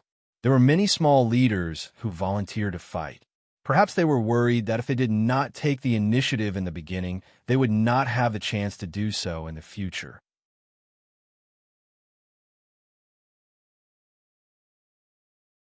Chapter 889. Tell the cavalry warriors that as long as they kill 3 people, they can retreat. Of course, if you still have the ability, you can choose to kill more people. There will be different military merits waiting for you. We have people on the side watching and recording. Of course, if you feel that you can't win, you can retreat. You won't be charged with desertion. In front of the first echelon of 2,000 foreign tribe cavalry and tens of thousands of soldiers, Yang Chendong made such a solemn promise. He was now the heavenly Khan. Every word he said was no less than an imperial edict. The reason why he made such a concession was because he was worried that the Tatar elite cavalry was too powerful and would scare these warriors. In the end, no one dared to fight, and that would be a joke. With such a promise, they could retreat if they killed 3 people. If they couldn't win, they could retreat. Just based on these 2 points, those who didn't dare to try before were moved. What if they were lucky? 2,000 tribal allied army set out. They stood face to face with the Tatar elite cavalry. There was only a distance of 1 li between the 2 sides. This was the time for the cavalry to display their greatest strength. Compared to the 2,000 tribal allied army cavalry, the 2,000 Tatar elite cavalry seemed to be more uniform and orderly. They were dressed in winter clothes, with their left hands holding scimitars and their right holding shields. Their faces were masked, and their heads were covered with black headscarves, revealing only their eyes. They also wore long black cloaks and warhu riding boots with daggers attached to them. They all carried large bows on their backs. Just by looking at them, they gave off an extremely fierce feeling. 4,000 people looked at each other. 8,000 eyes looked at each other. With a loud shout, both sides launched their most powerful charge. 4,000 cavalry warriors clashed in the blink of an eye. Then came the clash between the scimitar and the scimitar, the clash between the scimitar and the shield, the friction between the scimitar and the air, and the cutting of flesh and blood. The men borrowed the power of the horse, and the scimitar borrowed the power of the wind. raising the scimitar, descending, chopping, dodging, or falling off the horse. The cruel side of the battle was constantly displayed on the battlefield. Blood and flesh flew everywhere. This was destined to be a bloody battle that would be written into history. Ding, ding, dang, dang. This battle lasted for an hour. Following that, more and more cavalrymen from the northern desert tribes fled. The number of people on the battlefield was constantly decreasing. After another hour, the battlefield became quiet again. The elite Tatar cavalry had won. The Mongolian coalition army of the Gobi Desert sent out 2,000 men, but about 500 men escaped. Among them, the best one killed 2 men, but because there was no one by his side and he was in danger of being surrounded by several elite riders, he had no choice but to retreat. Not a single qualified soldier was selected in the first battle. This was a heavy blow to the morale of the entire mercenary army. On the other hand, the Tatar elite cavalry had killed 1,500 enemies and only lost less than 50 riders. This kind of 1:30 casualty ratio made the soldiers cheer unceasingly, their morale greatly boosted. Treat the injured warriors and arrange for the second batch of soldiers to take over. Yang Chendong sat on a large chair, surrounded by his black knights. Seeing the complete defeat of the first battle, he did not show the slightest anger or disappointment. Everything was within his expectations. If there was anything unexpected, it would be that the performance of the elite Tatar cavalry was stronger than he expected.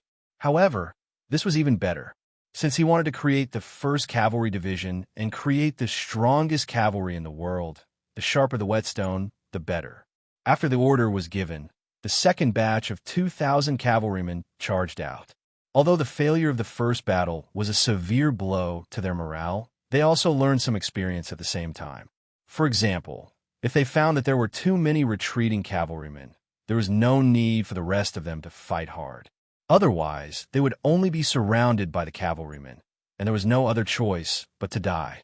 After the first experience, the second batch of soldiers charged out closer. They tried their best to be under the protection of their comrades. This way, they could face the enemy without worrying about being attacked from the front and back. After the first experience, Tuo Buhua did not send any generals to lead the troops. Against these average Mongolian cavalrymen, there was no need to send any generals. They could also heavily injure the enemy. In the first battle, they had killed 1,500 enemies. If this continued, it would not be long before the enemy ran out of soldiers to send. Thinking about that, Tuo Buhua had an urge to laugh out loud. Heaven Khan, do you think that I am afraid of you just because you outnumber me? Then I will let you see how wrong your decision is. The second battle began. Compared to the first battle, it was much more intense. It was obvious that everyone had used all their strength and did not hold back. This was a real battle, a bloody battle. It was either you die or I die. Any carelessness could lead to irreparable consequences. Everyone only had one life. If anyone did not use all their strength, they would be facing death. The battle continued for an hour.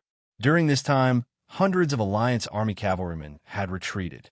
Perhaps they felt that they were not strong enough, and that if they continued to fight, they would only die. Or perhaps they were injured and could not fight anymore. Either way, the situation on the battlefield was worrying. On the entire battlefield, there were less than 300 Alliance Army cavalrymen. Looking at the Tatar elite cavalry, only a few dozen had died. There were not many casualties. Continue to kill. I still need one more person to join the army. In the battle, a very young Mongol cavalryman was still waving his blade. He blocked left and right and solved another crisis. His name was Huhelu. He was a young man from a small Mongol tribe. Like most Mongols, Huhelu grew up on horseback, and this allowed him to train his skills on horseback quite well. However, his best skill was still the knife-cutting technique. It was said that it was taught by a veteran soldier who passed by their tribe to recuperate. In order to learn this skill, Huhelu secretly killed a fat sheep in his family and gave it to the other party. Then, when the other party left, his horse skills had improved greatly. This time, he had signed up for the battlefield because he wanted to bring the book with him. When Huhelu was shopping in the first city, he accidentally saw the performance of the female soldiers of the first city's publicity team. The youngin was quickly attracted by those beautiful girls.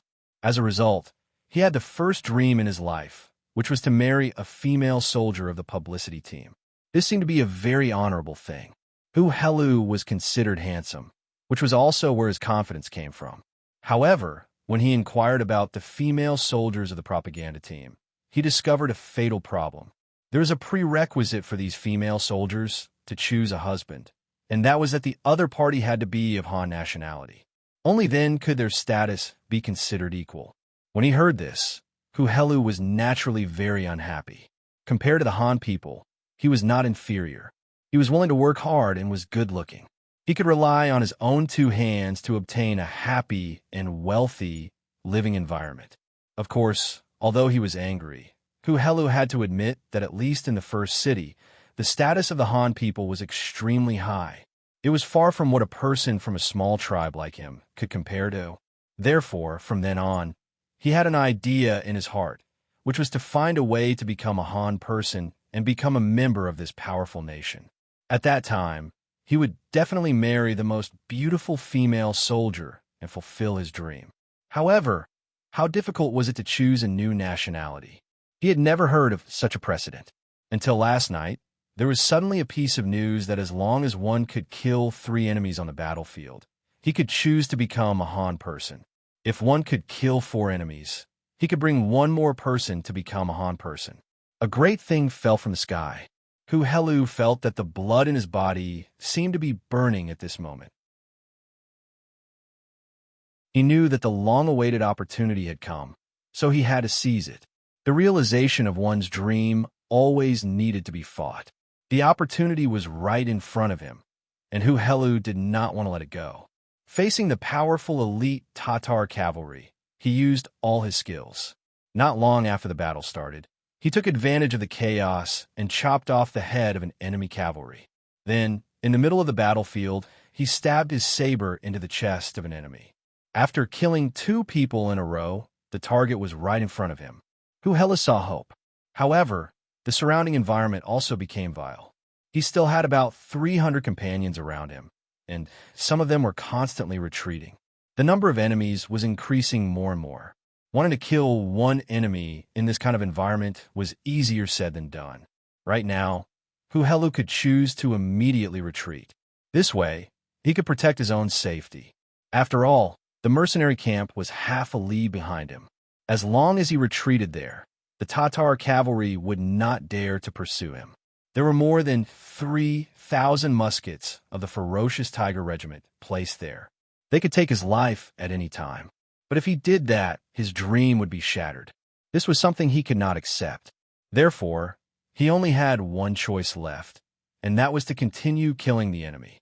Even if he only killed 1 person, he would be able to become a Han person. Everything in the future would become bright. It was too late to say, but all these thoughts were formed in an instant. At this moment, Huhelu's eyes revealed a wolf-like light.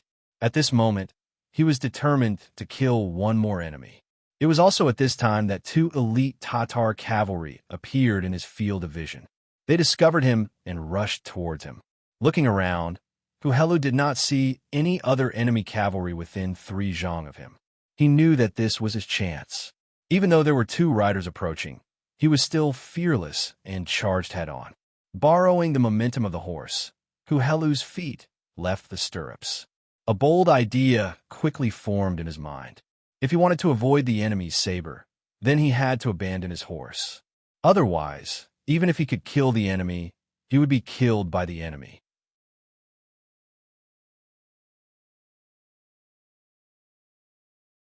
Chapter 890. On the battlefield, leaving one's horse was a very dangerous thing to do. If he didn't handle it well, he wouldn't know where the blade would come from in his life. But at this time, in order to fulfill his dream, he couldn't care less. The 2 enemy riders were getting closer and closer. Huhelu could already see the murderous eyes behind the black cloth. But at this time, Huhelu suddenly jumped into the air. Then he turned around and slashed at the back of the head of the unprepared elite Tatar rider. The pincer attack of the two elite Tatar riders was blocked because of Hu Helu's sudden jump. Not only that, but the back of the head of one of the elite Tatar riders was cut. The sharp blade fell, and half of the head was chopped off. Blood flowed out, and the elite Tatar rider fell from his horse. Half of his head fell to the ground. He couldn't be more dead. Finally, he killed another person. Hu Helu had completed the mission of killing 3 enemies. Naturally, he was extremely excited in his heart. However, before he could cheer, he had already fallen from mid-air. Unfortunately, he sprained his ankle, and a heart-wrenching pain drilled into his body from his ankle.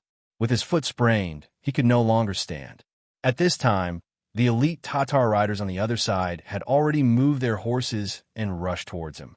On one side was a person who borrowed the momentum of the horse to rush forward.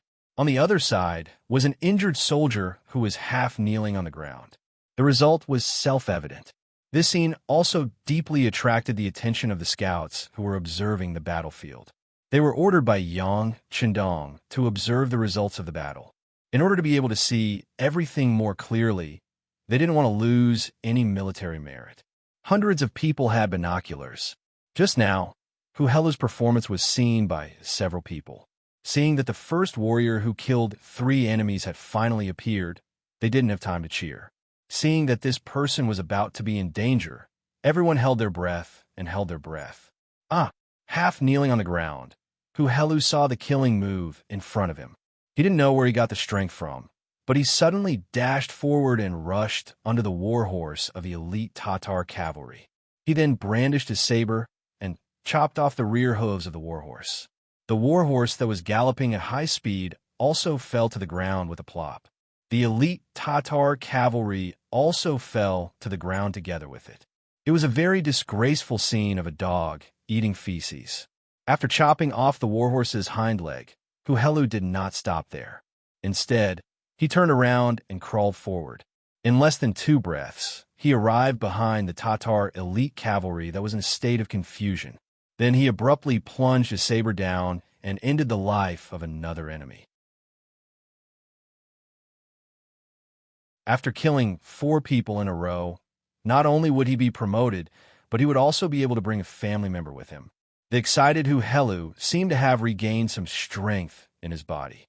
He placed his left hand beside his mouth and whistled sharply. The horse in the distance heard the sound and came over. He then jumped onto the horse and turned around to head back to the mercenary base camp. Catch him! Seeing that someone had killed 2 of their companions, the 4 elite Tatar riders showed anger and rushed over. They would never allow such a warrior to escape. It was an insult to them.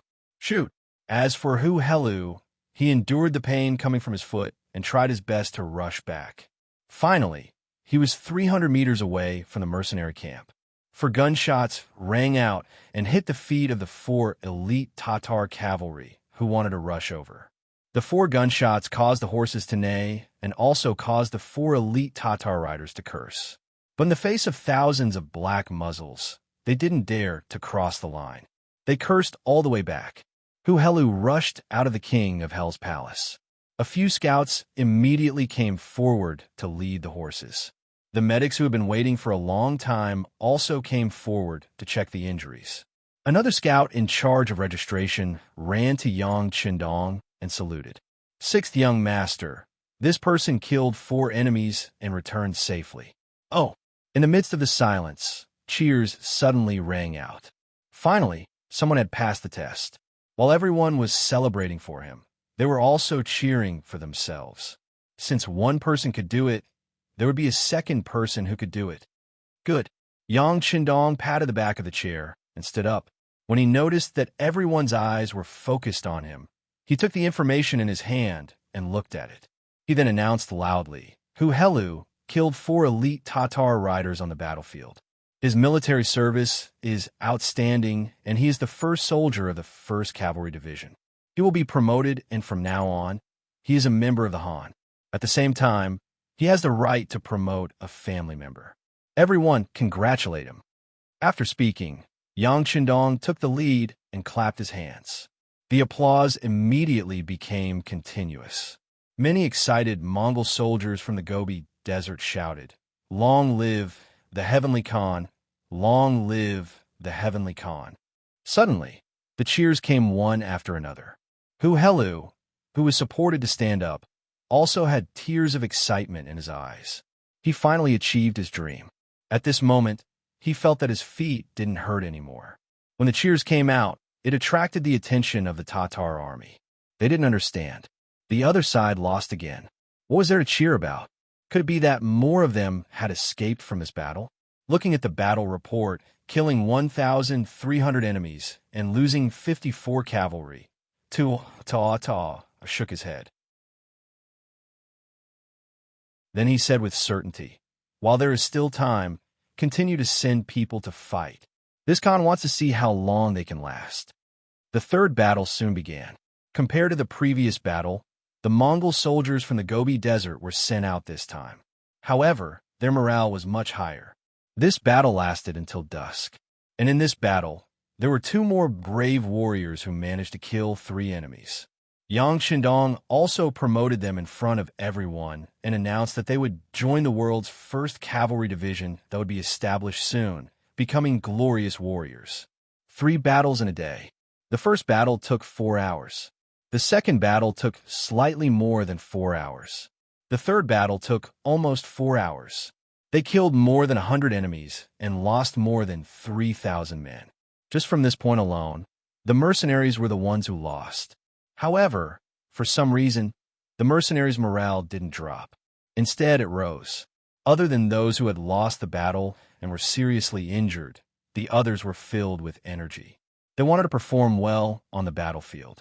In the headquarters of the new division, Commander Tiger Mane and Deputy Commander Shibi had just finished patrolling the troops and made arrangements for the night watch. They went back to their tent to wash their faces and prepare to sleep. After wiping his face with a towel, Commander Tiger Mane couldn't help but sigh. He said, "Today's losses are quite big." Hee. Shibi, who was at the side, chuckled. "What are you laughing at?" Shibi's laughter made Tiger Mane feel a little confused. "Nothing. I just want to ask, Commander, if you are worried that we can't bear the losses. Also, when it's our new army's turn, will we suffer the same loss?" "That's right. Is this not worth worrying about? You saw it today. The elite Tatar cavalry is indeed fierce. They're very good at horse riding, and their individual qualities are also very high. They also know how to cooperate in battle. To be honest, if the same number of troops were to fight them head-on, I'm afraid that other than the heavy cavalry regiment, no other troops would have an advantage. Shouldn't this be worrying?" Facing Tiger Mane's question, Shibi nodded with a serious expression. But then he shook his head. "Commander, don't worry. Although the elite Tatar cavalry is strong, the soldiers of our new division are not to be trifled with. If we really fight, we won't be at a disadvantage by relying on our arrow point formation and the 3x3 formation. Besides, the 6th young master isn't worried. What do we have to worry about? From a certain point of view, this is indeed a way to improve our fighting strength. As long as they are not killed, even if they escape, they will gain a lot of fighting experience. Besides, didn't the 6th young master say that during the meeting at night, those who escape will be given a chance? As long as they have the courage, they will have the chance to fight again in the future. That way, the morale will not drop and the army will be easy to control. There is nothing to worry about." Tiger Mane understood what Shibi said, but what he didn't understand was why they had to fight with the most barbaric and primitive cold weapons when they clearly had guns and cannons. By doing so, they would inevitably lose some strength. Was it really worth it just to train soldiers? Considering that the 6th young master had said more than once that Shibi was very smart, and most importantly, he could see the big picture. She could learn a lot by staying with him. Tiger Mane leaned in front of Shibi. "Deputy Commander, have you already seen through the mystery? Come, tell me." Looking at Tiger Mane's eager eyes, Shibi didn't dare to hide anything. He nodded and said, "Well, since Commander wants to know, then I will tell you. It's just a casual remark. If I'm wrong, please don't blame me." No, it's just the two of us here. Just treat it as a casual conversation and say whatever comes to mind." Tiger Mane waved his hand and sat down opposite Shibi with a smile. He even took the initiative to pour a cup of hot tea for Shibi. Shibi quickly got up and took the teacup. Then, he gently put it down. After organizing his words, he said, "Commander, the sixth young master has talked more than once about the art of elite soldiers. In fact, I think it is very necessary. Think about it. If there are too many troops, it might seem very powerful, but the cost is also very high. Especially when we mercenaries are treated so well, the amount of money we need to spend every day is a large amount. Only the sixth young master has such strong financial resources. If it were other people, I'm afraid they wouldn't be able to last a day."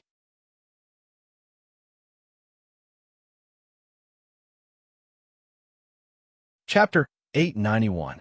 Yes, it's true that we mercenaries can fight, and our morale is the strongest. However, when it comes to treatment, I can't deny that. Tiger's mane nodded. This was also why he admired Yang Chendong. With money, he would not forget to give his brothers as much benefits as possible. This way, everyone would work harder in battle. This would form a virtuous cycle. Seeing Tiger's mane nod in agreement, he continued, "However, it takes money to feed the army. Even if the sixth young master is rich now, once the scale of the army expands to a certain extent, the pressure will not be small. At this time, the combat power of the army will become the key.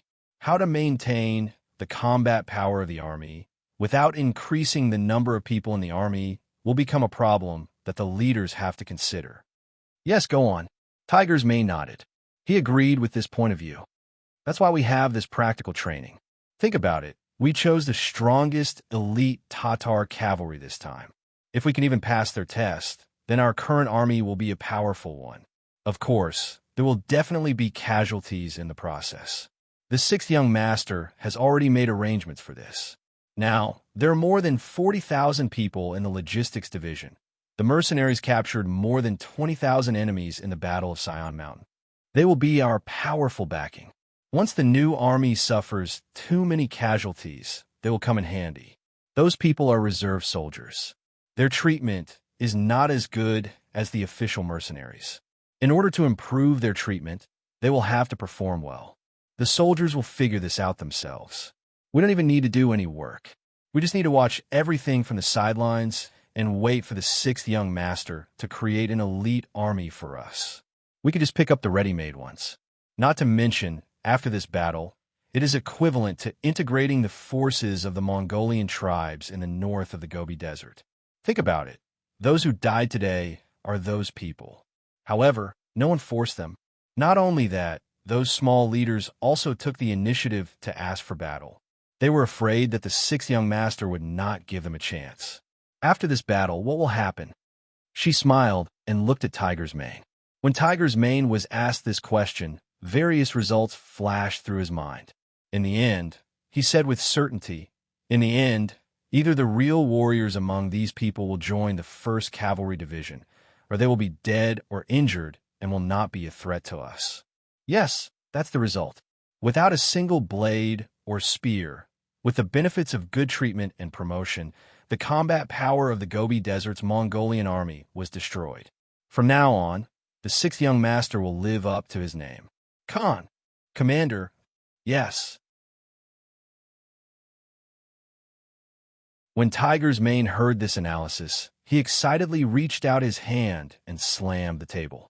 He then looked at Shibi and said, "No wonder the young master asked me to talk to you more when I'm free. He said that you have a good view of the overall situation. It is true. Deputy Commander, if you see anything in the future, you can teach me. I will work hard to learn from you." "You are too serious, Commander. We can learn from each other," Shibi hurriedly said politely. He would not forget the identity of the person in front of him, even if he did not know anything and did things very ordinary. With his background as the servant of the sixth young master, he would have a bright future. As smart as Shibi was, he quickly saw through Yang Chendong's intention. Among the small leaders of the Mongolian tribes in the north of the Gobi Desert, there were some smart people. When they calmed down in the middle of the night, they also saw the problem. But what made them helpless was that the current situation was not something they could change. The temptation of becoming the 1st Cavalry Division was too great. Even if they wanted to lead the troops away now, They were afraid that none of their brothers would listen to them. Not only would their brothers not agree, but they also wanted to perform well and fight for a future. Speaking of which, they were the small leaders of the tribes, but they were only the leaders of a few hundred or 1,000 people. They were young and had some ability now, so the people in the tribe would listen to them. But what about the day when they grew old? Or what about the day when he was targeted and lost the battle and lost his power? It was hard to say whether they could secure the position of a tribe leader. In contrast, the position of a mercenary was really stable. They had specific and detailed rules. Even if you were old or injured on the battlefield and could no longer fight, you could still enjoy some good treatment. It was impossible to become a king or a tyrant with this, but it was not a problem for you to be content with being a wealthy citizen. Even these small leaders couldn't resist the temptation, let alone the ordinary cavalrymen. Most of them were young, driven, and had dreams. In the past, there was no platform for them to perform. Now that there was a platform for them to perform, who would not work hard and do their best? That night, many people were too excited to sleep. The next morning, after breakfast, the battle began again. Compared to yesterday, the Mongolian soldiers of Mo Bay performed better. Not only did they die less, but they also killed more enemies. In one day, they fought 3 battles. Compared to yesterday, only 3 people passed. Today, there were 23 people who passed the test. Among them, 4 of them killed 4 enemies and retreated safely. One by one, Yang Chendong sent the orders to the soldiers who were about to become the world's #1 cavalry division. This scene greatly stimulated everyone. Even the Mongol soldiers who had retreated from the battlefield requested to fight again, wanting to give it their all. Yang Chendong agreed to these people's requests, but he still decided to let everyone go through the first round before thinking about the second round. Otherwise, if all the training was used on the Mongolian soldiers of Mo Bay, the new soldiers would complain and say it was unfair. The battle continued. Unexpectedly, it lasted for a month. During that time, there were 2 heavy rains and 4 or 5 drizzles, but it did not stop the battle from continuing. At this moment, both the mercenaries and the Tatar army seemed to be exhausted. No one wanted to retreat. Everyone wanted to see who would be the first to give up. Maybe then, the winner would appear. In a month's time, all the warriors who could fight had fought several times. Some of the elite Tatar cavalry had fought more than 7 or 8 times. Their number had increased from 30,000 to 10,000, and many of them were injured. As for the mercenaries, their losses were not small. 30,000 of their 50,000 soldiers were killed or injured. This was because Yuan Heping had set up a hospital near the battlefield to ensure that the injured soldiers could receive good treatment and recover quickly as long as their injuries were not too serious. Of course, after a month, the results were very significant. The prototype of the world's #1 cavalry division had been formed. More than 5,000 people had passed the assessment. The best performance was the Tatar division commander Su He and the old student Tian who had studied in the Yang family academy. The 2 of them had killed 9 enemies at once. This was a record that no one else could break. So he could be considered a general. He used to be a member of the Tatar army. He was regarded as one of Agar Dorji's most trusted subordinates. After joining the mercenaries, his performance had been good. He was promoted from a commander to a division commander. He had killed his way through mountains of knives and seas of fire. His achievements were not surprising. Who was Tian Hu? In the past, he was not a well-known figure. It was even said that he had only started to train his equestrian skills recently. It had not even been half a year, but he had created such a record. It was no wonder that people had a whole new level of respect for him. But no one knew that before entering the Yang family academy, Tian, who had the title of Double Blade King, he was the disciple of the previous generation's Double Blade King. His speed was very fast. No one knew where he put his second blade and when he would strike. It was not an exaggeration to say that he appeared and disappeared like a ghost. Yang Chendong had once carefully observed how Tian, who killed his enemies. The speed at which he struck with his saber was extremely fast. Often, when the 2 met, his opponent would not even have time to react before Tian, who had already retracted his saber. When he met someone who was difficult to deal with, Tian Hu's second saber would strike at an even more tricky angle. It was precisely because of this speed and strangeness that he finally obtained the result of killing 9 people in one battle. Hence, Tian Hu is also known as the double saber Tian Hu. And this was not his limit. Once his equestrian skills reached a certain level, his ability would continue to improve. Other than these two, there were many other people who performed well. For example, the Tatar Division's 1st Battalion commander, Taimur. He killed 6 people in one battle. This tiger general, who had been subdued by Yang Qindong in Narcissus Town, had finally grown up. There was also Fan Yuhai's former confidant, Lu Duo, who had killed 6 elite Tatar cavalrymen in one battle. Lu Duo had followed Fan Yuhai for a long time and was even used as a trusted aide. In the decisive battle on the battlefield west of the Waterhorse River, Fan Yuhai was defeated and captured alive. Because Lu Duo was a talent, Yang Qindong kept him alive. This person had once thought of avenging Fan Yuhai, but when he truly integrated into the mercenary camp and was guided by Yang Qindong several times, his mentality underwent a huge change. After seeing the difference between his former master and the one he was about to serve, his heroic spirit was stimulated. With such a wise master, he always felt that if he could not make a name for himself, then he would be letting down his good skills. He immediately signed up to join the battle against the elite Tatar cavalry.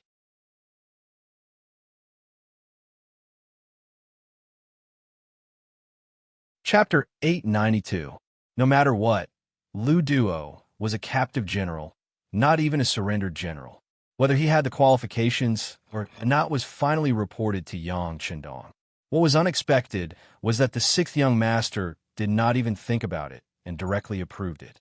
In his words, Lu Duo was not a bad person, but he was affected by Fan Yuhai, which delayed his future. This kind of talent was naturally welcomed in the mercenary army. When these words reached Lu Duo's ears, he first burst into tears. Then, he took off his old battle suit and changed into the new military uniform that Yang Qindong had sent someone to deliver. He was using this method to formally bid farewell to his past. After that, he joined the battle with enthusiasm and hot-bloodedness. Not bad. He relied on his extraordinary combat strength to obtain the achievement of killing 6 enemies, becoming one of the most outstanding people. Other than that, most of the time he killed 5 or 4 people, and most of the time he killed 3 people. The elite Tatar cavalry was indeed the elite Tatar cavalry. Their fighting strength was valiant, and their individual qualities were strong. Even in a chaotic battle, they could maintain a good formation. If it was a one-on-one battle, even 50 to 60,000 Mongol soldiers would not be their opponent. It was even possible that the result would be a great defeat. More than 5,000 elites had been completely picked out. The rest were either injured or not strong enough. In this kind of situation, it was difficult to pick out any more elites. When all the information was placed in front of Yang Qindong, he first took a deep breath, then slowly closed his eyes and leaned back on the chair. At the same time, his right finger gently tapped on the armrest of the chair. Seeing this, Yang Lu hurriedly retreated. Those who knew Yang Qindong knew that whenever he did this, it was when he was thinking about something important. In the main tent of the Tatar army, after a month, Tua Tuo's face was no longer as arrogant as before. The aura of disdain on his body was also restrained. Although he had won every single one of the 100 battles he had fought, the lack of military strength was finally showing. He wasn't like Yang Qindong, who had 20,000 allies from the Mongol tribes and didn't have a logistics division with 40,000 troops as backup. He only had 30,000 elite cavalry, and after a month of fighting, he was starting to show signs of exhaustion. The remaining 10,000 elite cavalry were no longer as valiant as before due to the continuous battles over the past few days. Most of them were injured, and they could not even use 70% of their original strength. If this continued, it would not be long before they were completely annihilated. Although he did not want to admit it, it was the truth. It was not something that would not exist just because he did not want to admit it. Thinking about how he had come with great ambition and had lost so many soldiers, he looked coldly at Meng Ku and Hubo and said, "You too. Tell me, are we going to continue fighting? We can't. If we continue like this, we're going to lose everything.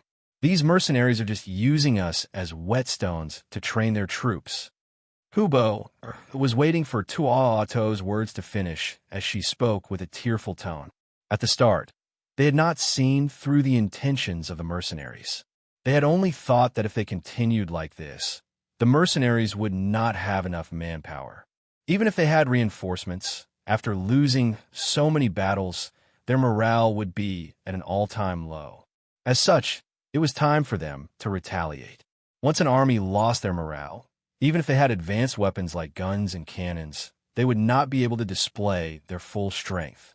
As such, not only would they be able to defeat the mercenaries, but they would also be able to use these weapons for themselves. If that was the case, the Tatar cavalry would be able to quickly regain their former glory. This was also the reason why they continued to play along with Yang Chendong, even though they knew that such a battle wasn't suitable for the 30,000 elite cavalry who were used to charging with the whole army. However, later on, they discovered that some of the mercenaries were people that they had fought before, and these people would kill them whenever they had the chance. When the situation turned bad, they would retreat. Only then did they realize that these people were just using them as practice. In the later stages of the battle, they could even see some of the mercenaries holding swords and shields, and they looked quite decent. They were clearly imitating them. Reality proved that these people were not only doing this, but the results were also quite good. In the past, they could kill 1,500 enemies in a single battle. At the very least, they could kill 1223 enemies. But now they could only kill a few hundred enemies in a single battle. Sometimes they could only kill 200 or 300 enemies. Then they would turn around and retreat. However, they would have to pay the price of over 100 people. The enemy was constantly getting stronger, while they were exhausted and did not have enough soldiers to exchange. Their battle strength was decreasing. Under this situation, they no longer had the upper hand. If they continued to fight, it would not be long before they would be the ones running away. Hubo no longer wanted to fight, and instead advocated for a retreat. Even Monk, who had always been fond of fighting, did not say anything. However, he did not take the initiative to fight, which made his decision clear. Seeing that his two subordinates did not want to continue fighting, Tawachuo Buhua could only sigh and say, "Then let's retreat. Let's do it this way. Let everyone pack up. We'll retreat in the middle of the night." This Yang Chendong is too cunning. If he finds out that we're retreating, I don't know what he'll do. Hubo had fought with Yang Chendong more than once, so she had some understanding of him. After hearing these words, she immediately nodded. Yes, the Great Khan is right. This person is extremely cunning. Even if we want to retreat, we cannot let them see it. Actually, the main reason he had summoned the two generals was to discuss the matter of retreating. He had suddenly decided to retreat tonight so that the news would not spread and the mercenaries would not have time to prepare. The two generals walked out of the Great Khan's tent and gave the order to prepare for the retreat. In addition to the 10,000 ordinary cavalry that had not been used, there were 20,000 men. There were also many injured elite cavalry, so they had to make preparations before retreating, such as packing their belongings. As soon as they moved, Su Yunsheng, who had been in charge of monitoring them, immediately noticed this abnormality. As the head of Yang Chendong's reconnaissance group, Su Yunsheng was also a veteran. The sixth young master had once talked to him and asked if he was willing to become a division commander in the new army. This was a clear sign of concern. In the end, Su Yunsheng had refused. He liked being a scout, as it allowed him to observe the enemy at close range without being discovered. Sometimes a piece of timely information was better than an entire army, and he enjoyed the feeling of being able to predict the enemy's movements. It was a pity that with the current scale of the Scout Corps, being promoted to a regiment was already the limit. If they wanted to be promoted to a division, it would take a long time. Fortunately, Su Yunsheng was willing to endure hardship. In order to complete his mission as a scout, he did not even participate in the selection for the 1st Cavalry Division. Not only him, but many of the core members of the Scout Corps were also not allowed to participate. Of course, Su Yunsheng was not the only one who did this. In fact, Tiger's Mane and Shibi had already started work on this long ago, allowing the core members of the First Army to remain in the army. After all, the 1st Cavalry Division had to be built, but the construction of the other armies could not be abandoned. Because he loved being a scout, Su Yunsheng chose to rest during the day. When everyone stopped fighting, he came out and took the initiative to go to the front lines. Relying on his excellent camouflage and the advanced night vision telescope in his hands, he came every night to observe the Tatar camp from a distance of a few hundred meters. Yang Chendong had once said that if this kind of war of attrition continued, the first to be unable to bear it would be Tua. Therefore, keeping a close eye on them to prevent them from suddenly escaping became the most important task in Su Yunsheng's eyes these days. After waiting for a full month, this result had finally arrived. Seeing that the Tatar camp had become somewhat chaotic, and that some injured soldiers had even been carried out of the tents and sent to the carriages ahead of time, Su Yunsheng knew that the result that the 6th young master had long predicted had occurred. The enemy was preparing to retreat. Leaving behind the other scouts to continue observing the situation, Su Yunsheng turned around and rode back to the mercenaries' main tent. He reported the situation to Yang Chendong. After suddenly hearing Su Yunsheng's report, Yang Chendong immediately had his servant Yang Lu gather all the generals. The time for an all-out counterattack had arrived. After receiving the order, the generals quickly came to the main tent. Compared to a month ago, the number of officers that came this time was much less. First of all, the small leaders of the Mongol tribes had disappeared. They had either passed the test and joined the 1st Cavalry Division, or they had been sent back to their tribes with heavy injuries, or they had simply lost their lives on the battlefield. In short, after this battle, the military strength of the Mongol tribes had become extremely weak, and they were no longer a threat to the mercenaries. The generals came and stood in front of Yang Chendong in 2 cases.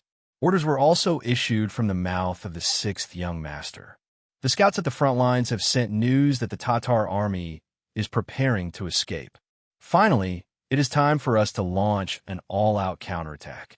I believe that everyone must have been holding back in their hearts, and now is the time for everyone to release and vent.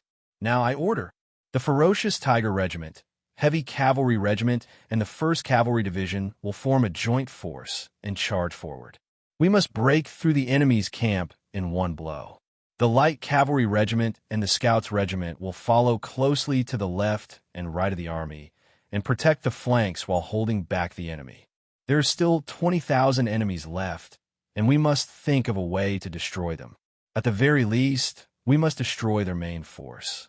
From now on, there will be no more Tatar tribes on the grasslands. Does everyone have the confidence? Yang Chendong looked at the generals and asked with a resolute expression.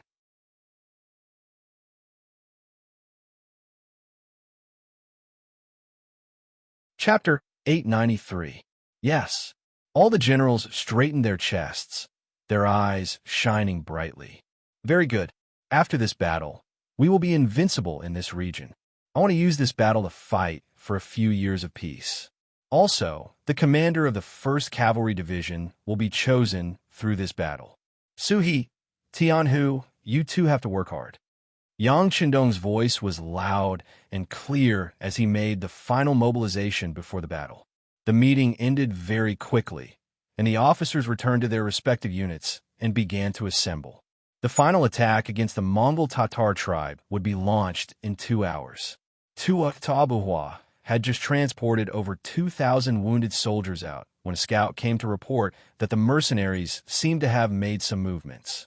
They were gathering their troops, and it seemed like they had already discovered their intentions. That's really fast.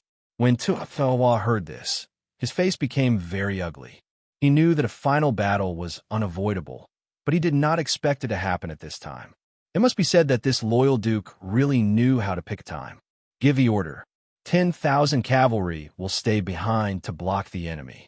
No matter what, they must hold on for 3 hours. When the sun rises, they can retreat. The other 8,000 cavalry will retreat with me. As long as we are here, the Tatar tribe will not fall.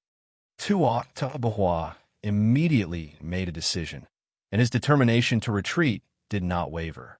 As long as he retreated this time, with the strength of his family, he would one day rise again. At that time, he would definitely take revenge for today's enmity. Although the 10,000 ordinary Tatar cavalry did not want to retreat, they did not have any other choice. The matter was temporarily settled like this. Those who should retreat retreated, and those who should prepare prepared. It must be said that this arrangement was not wrong, but Tutaohua had overestimated the 10,000 cavalry he had left behind. He had also underestimated the strength of the enemy. This time, Yang Shandong had sent out all the elite troops. Whether it was the ferocious Tiger Regiment, the Heavy Cavalry Regiment, or the newly formed 1st Cavalry Division, they all had extraordinary fighting strength. One cavalry could even be used as a few people. In the face of such a powerful force, not to mention 10,000 ordinary Tatar cavalry, even 10,000 elite Tatar cavalry would not be able to stop them. When the three main forces of the mercenaries appeared in front of the Tatar army, they were like a tornado. First, there was the sound of gunfire, riddling the formation of the Tatar cavalry with holes. Then, the Heavy Cavalry Regiment appeared. They used their 3-meter-long broadswords to sweep through the army, taking away the heads of many enemy cavalry. The last to appear was the world's 1st Cavalry Division. When the 1st Cavalry Division appeared, they fully demonstrated what it meant to be unstoppable and unstoppable. Wherever they passed, the only sounds that could be heard were the howls of the Tatar cavalry and the sounds of weapons being thrown to the ground in surrender. There was nothing to be done. After a month of grinding with the world's strongest cavalry, all the members here were the most elite cavalry. Their fighting strength was extraordinary, and their strength was terrifying. They were even stronger than the previous Tatar cavalry. How could these ordinary cavalry stop them? The 10,000 enemy cavalry that was supposed to resist for 6 hours and hold out until dawn did not even last for 2 hours. The Tatar cavalry was completely defeated. They were either killed in battle or taken captive. The three armies did not have the slightest intention of stopping for the kneeling Tatar cavalry. They continued to rush forward, leaving them for the new army to clean up the battlefield. What they needed to do was to catch up with Tuatabuhua and leave his life on this grassland. When the news of the 10,000 cavalry being defeated reached the ears of Tuatabuhua, who was retreating, he actually thought that he was hallucinating. In the past, he had won every time with 2,000 against 2,000. Now that he had sent 10,000 cavalry, how could they be defeated so quickly? Although ordinary cavalry could not compare to elite cavalry, even if there were 10,000 pigs, they would not be able to catch all of them in 2 hours. The situation was very dangerous. Once the mercenaries caught up to them, there would be no match for them with their low morale. It was not impossible for them to be completely wiped out. Tuatabua's gaze fell on Hubo and Monk. Great Khan, I'll stay behind. As for you guys, run as far as you can. If you really can't, don't care about the injured soldiers. Just leave them here to fend for themselves. I only hope that the Great Khan will be safe. There is still hope for our tribe. Hubo knew that there was no time and made the decision to die to stop the enemy. He had lost many battles in the past, but the Great Khan did not punish him. Just because of this, he would repay the Great Khan with his life. Tuatabuhua was a person of great importance and knew that this was not the time to be pretentious. He reached out and patted Hubo's shoulder. Okay, you take care too. I'll leave you 5,000 elite cavalry. No matter what, you have to stop the enemy. Great Khan, 5,000 is too much. Just leave 2,000 for me. Hubo still wanted to decline. He was very clear that there were only 8,000 elite cavalry left. If he left 5,000 to himself, the Khan's forces would be too weak. If they encountered any danger, they would not even have the ability to protect themselves. No, 5,000 elite cavalry is not much at all. The enemy was able to break through a 10,000 cavalry formation so quickly.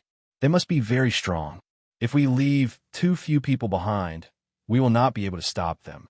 All right, it's settled then.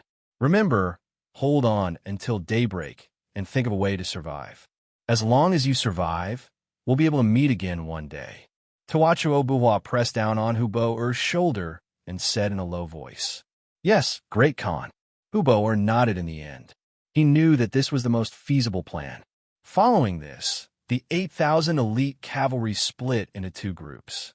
Tuatawa listened to Hubo-er's suggestion and left 2,000 injured soldiers behind. He only brought 3,000 elite cavalry with him under the protection of General Muck. Hubo-er had a grim expression as he said to the other 5,000 elite cavalry, "It's time to show our loyalty to the Great Khan. No matter what, we have to hold on until dawn. We have to give the Great Khan and his injured comrades enough time to leave." Kill, kill, kill. The 5,000 elite cavalry seemed to know that this might be the last battle of their lives. They raised their scimitars and shields as they shouted. About a quarter of an hour later, the three main forces of the mercenaries appeared. Hubo-er didn't say anything and immediately charged forward. He knew how powerful the guns and cannons of the mercenaries were. If the 5,000 of them were to face these guns, they wouldn't be able to do anything. But if they were to charge into the enemy's camp, then the situation would be completely different. They would be able to restrict the enemy's movements. In truth, it was not that Xiao Feng's ferocious tiger regiment did not want to fire. It was just that the Windchaser regiment, Su He, and Tian who did not give them a chance to fire. They knew that this was the elite cavalry of the Tatar Empire. They wanted to win fair and square and not rely on external forces. Just like that, an extremely intense battle began. Very quickly, the two sides began to fight. In the night, saber against saber, saber against saber, saber against shield, the sound of which rose and fell, lingering in one's ears. The soldiers of the 1st Cavalry Division who had been through life and death situations were all elites. They were all soldiers who had killed at least 3 elite cavalrymen on the battlefield. Now that the enemy no longer had the advantage and was only fighting one-on-one, they had the advantage from the start of the battle. They slaughtered their opponents until they were thrown off their horses. This was a testament to their strength and the might of the 1st Cavalry Division. Su He and Tian, who chose to charge forward continuously. One was brave and fierce, while the other was sharp with his scimitars. Wherever they went, one elite Tatar horseman after another was cut down from their horses as if they were chopping melons and vegetables. In one breath, they had killed at least 5 or 6 people. Su He and Tian, who had unknowingly gathered together. After the two of them looked at each other, Su He opened his mouth and said, "These elite cavalrymen have good foundations. It would be a pity to kill them all. Why don't we have a competition to see who can capture more?" "Sure," Tian Hu said, keeping his words to himself. In the past, when he was in the Yang Academy, he was a taciturn person. Unless he asked someone a question or someone asked him a question, he would not say a word. At some point, the news that the two generals had stopped killing and had started to compete to capture captives had spread. The first to stop attacking was the Fierce Tiger Regiment. They set up a defense around the battlefield to prevent the enemy from escaping. Then, they raised their torches to light up the area. They wanted to witness this historic moment. Next, the Heavy Cavalry Regiment also stopped attacking. They also raised their torches to light up the battlefield. They wanted to see who would become the commander of the 1st Cavalry Division. Only 5,000 soldiers of the 1st Cavalry Division remained. They had also been influenced by the two generals. They stopped killing and started to capture captives alive. After a round of fighting, only 2,000 of Hubo-er's 5,000 elite cavalrymen were left. They were already prepared to fight to the death, but when they saw that the other party had suddenly stopped and changed from a murderous aura to wanting to capture them, they were all infuriated. A soldier could be killed, but not humiliated. This kind of action was looking down on them and completely infuriated them. Under the lead of Hubo-er, the 2,000 elite cavalrymen began to counterattack again and again. They were inferior, so what if they had a lot of blood? Facing the cavalry of the 1st Cavalry Division, who were even stronger than them, even though they attacked like crazy, the results were not good. Not only were they unable to do anything to their opponents, but they also expended their energy faster. In the end, most of them were captured. Only Hubo and less than 20 cavalrymen were left. On the side of the mercenaries, only Su He and Tian who were left.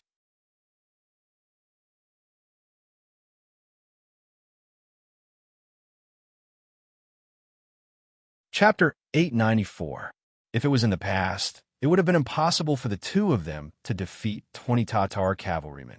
But now, the 21 cavalrymen, including Hubo had expended a great deal of energy and were panting heavily. They had turned the impossible into possible. Let's settle this once and for all. Sui glanced at Tianhu, his voice carrying a clear challenge. Okay. Tianhu was still a man of few words. After he finished speaking, he suddenly rushed forward and chopped at the head of one of the elite Tatar cavalrymen, forcing the cavalryman to raise his blade to block. Using this opportunity, he slashed out with his second blade. The back of the blade smashed into the cavalryman's back. With a heavy blow, the cavalryman's mouth spilled out and he fell from his horse, heavily injured. In one round, they captured another man. Below them, some warriors had already run over and tied up the injured Tatar rider who had fallen off his horse. When Sui saw this scene, he couldn't help but praise in his heart. Although this Tian, who didn't like to talk much and gave people the impression that he was very boring, his skills were truly impressive. Although they hadn't fought before, Sui had a feeling that if they fought one-on-one, he would be the one to lose. Since Tian who had moved, Sui didn't hold back either. He galloped towards the nearest cavalryman and used the momentum of his horse to slash out with his blade, colliding with the cavalryman's strength. When the first attack failed, he followed it up with another attack and another attack at the same location. The 3 attacks all landed on the cavalryman's scimitar.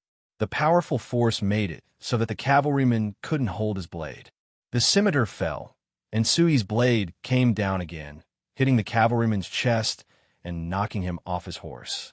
Although they were both captured, Tian who only used 1 round and 2 blades. Sui had indeed used 3 rounds and slashed out 4 times. Just from this point alone, it was clear that the two were stronger. The two didn't stop attacking. Every now and then, a Tatar cavalryman would fall from his horse. They were really too tired, and the ones that came were 2 battle generals with great strength. They barely managed to block a few moves before falling off their horses and becoming captives. In just 15 minutes, only 3 people were left: Su He, Tianhu, and Hubo hadn't participated in the battle just now. Firstly, he disdained to attack together with others, and secondly, he needed time to recover his strength. Right now, it was a 1 versus 2 situation, and there were no other companions by his side. With a howl, Hubo unleashed a ferocious attack. With a curved blade and a round shield, he was able to fight 1 versus 2, resulting in a stalemate. Although Hubo had lost to Yang Qindong several times in a row in terms of commanding, this did not prove that there was a problem with his intelligence. Who hadn't lost in front of Yang Qindong? Who had truly won before? If Hubo was really so useless, why would the Great Khan use him again and again? Not only that, Hubo had some talent in commanding, and his individual battle prowess was also extraordinary. He had fought against Su He and Tian, who for more than 30 rounds without losing. He was still full of energy, his blade constantly moving as he unleashed ferocious attacks. Su He and Tian, who were constantly retreating.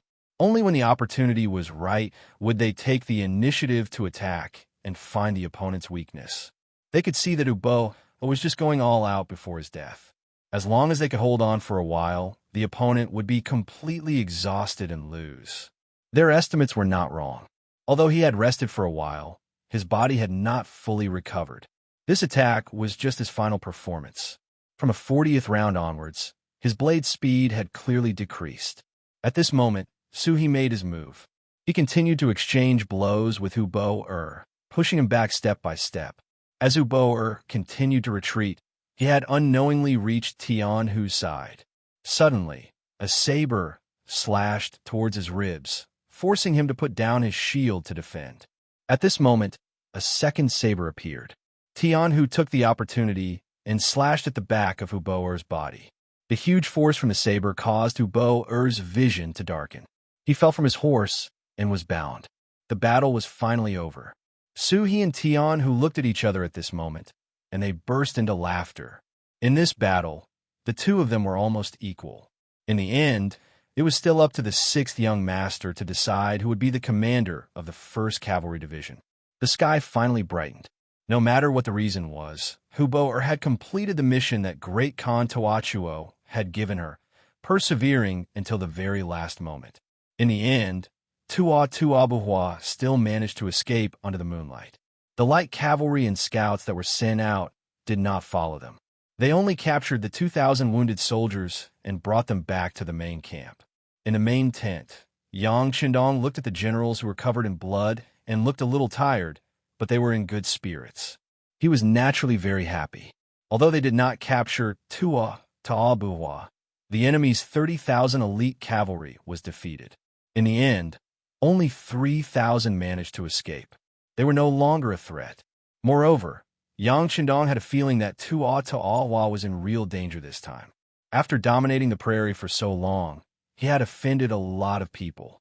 Previously, it was because he had strong soldiers in his hands that no one dared to do anything to him. But now, there were only 3,000 elite cavalrymen by his side. So it was hard to say. Yang Qindong sat on the chair and first congratulated the generals on their victory. When he heard that they had captured 2,000 wounded soldiers, he was even happier. He ordered, immediately send them back to the first city hospital for treatment. Wounded soldiers are good stuff. They have experience fighting on the battlefield, and even died once. They have a deeper understanding of what they should do on the battlefield in the future. Once they recover from their injuries and return to the team, they will definitely be the best of the best. Yes. When the servant Yang Lu heard the order, he immediately nodded and walked out of the tent to make the arrangements. After discussing the battle, Yang Qindong's gaze finally landed on Su-he and Tianhu. He then looked left and right, but did not immediately make a decision. For Yang Qindong, no matter which of the two men was qualified to be the division commander of the world's 1st Cavalry Division. However, there was only one position for the division commander. How should he choose? Even he had a headache. As if seeing Yang Qindong's dilemma, Su-he, who was standing below, had a complicated look on his face. Then, his expression became more determined. He stepped out of the group and first gave a standard military salute to Yang Qindong. Then he said, "Sixth young master, I am willing to withdraw from the competition for the position of the 1st Cavalry Division's division commander." Oh, why? So he was willing to take the initiative to withdraw. This was really out of Yang Qindong's expectation. However, the 1st Army's commander Tiger's Mane and the deputy commander Shi-bi, who were standing below, let out a long sigh of relief. This was the result of their private efforts for a long time. Sixth young master, Tianhu's strength is very strong. He is very suitable to be the division commander of the 1st Cavalry Division. As for me, the Tatar Division still needs me. So he said concisely. Then, he looked at Tiger's Mane. The reason why Su-he made such a decision was indeed because Tiger's Mane and Shi-bi had done a lot of private efforts. In order to keep this Tiger General, the two of them even took the initiative to promise that as long as Tiger's Mane was willing to stay, the Tatar Division could be trained into another 1st Cavalry Division. When the time came, they would give him whatever he wanted. In addition, Yang Qindong was a little embarrassed. In the end, Su-he made such a choice. Looking at Tiger's Mane, he knew that he had to stand up and say a few words. He stepped forward and said, "Young master, this time our new army's cadres have lost too many. Many people participated in the 1st Cavalry Division selection and joined it.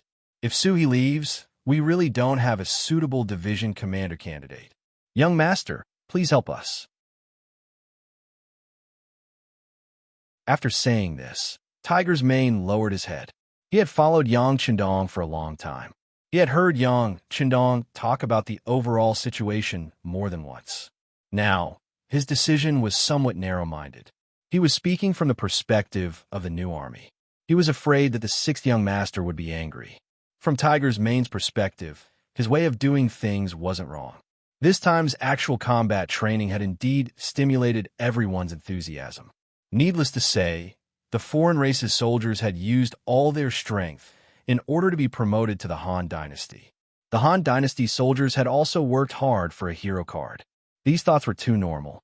Even as the commander, Tiger's Mane couldn't stop them. He could only agree to the soldiers' requests.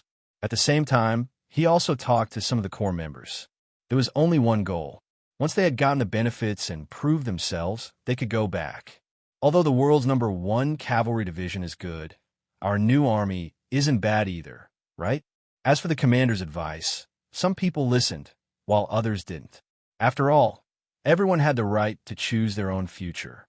Tiger's Mane only talked to them and didn't order them. Even the sixth young master wanted capable people to join the 1st Cavalry Division. How could he dare to threaten them with orders? As a result, there were indeed quite a few people who passed the battlefield test and returned. However, there were even more people who didn't return. Because the majority of the people who passed the test were officers, the number of officers in the new army rapidly decreased. Suhi was one of the people that Tiger's Mane and the deputy commander were willing to fight for. The truth was just as Suhi said.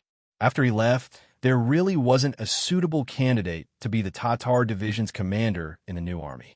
Servant Yang Qindong naturally told the following things to Yang Qindong.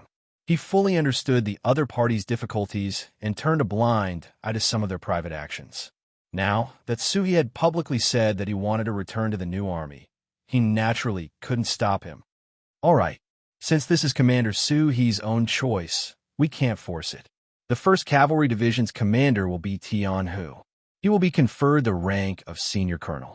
According to the previous regulations, the 1st Regiment's commander will be Tae Mu-er, the 2nd Regiment's commander will be Lu Duo, and the 3rd Regiment's commander will be Mu-er. The 3rd Regiment's commander will be left empty until a suitable candidate is found. Finally, I will personally issue the order. What do you think? Commander Tian, do you have any other requests?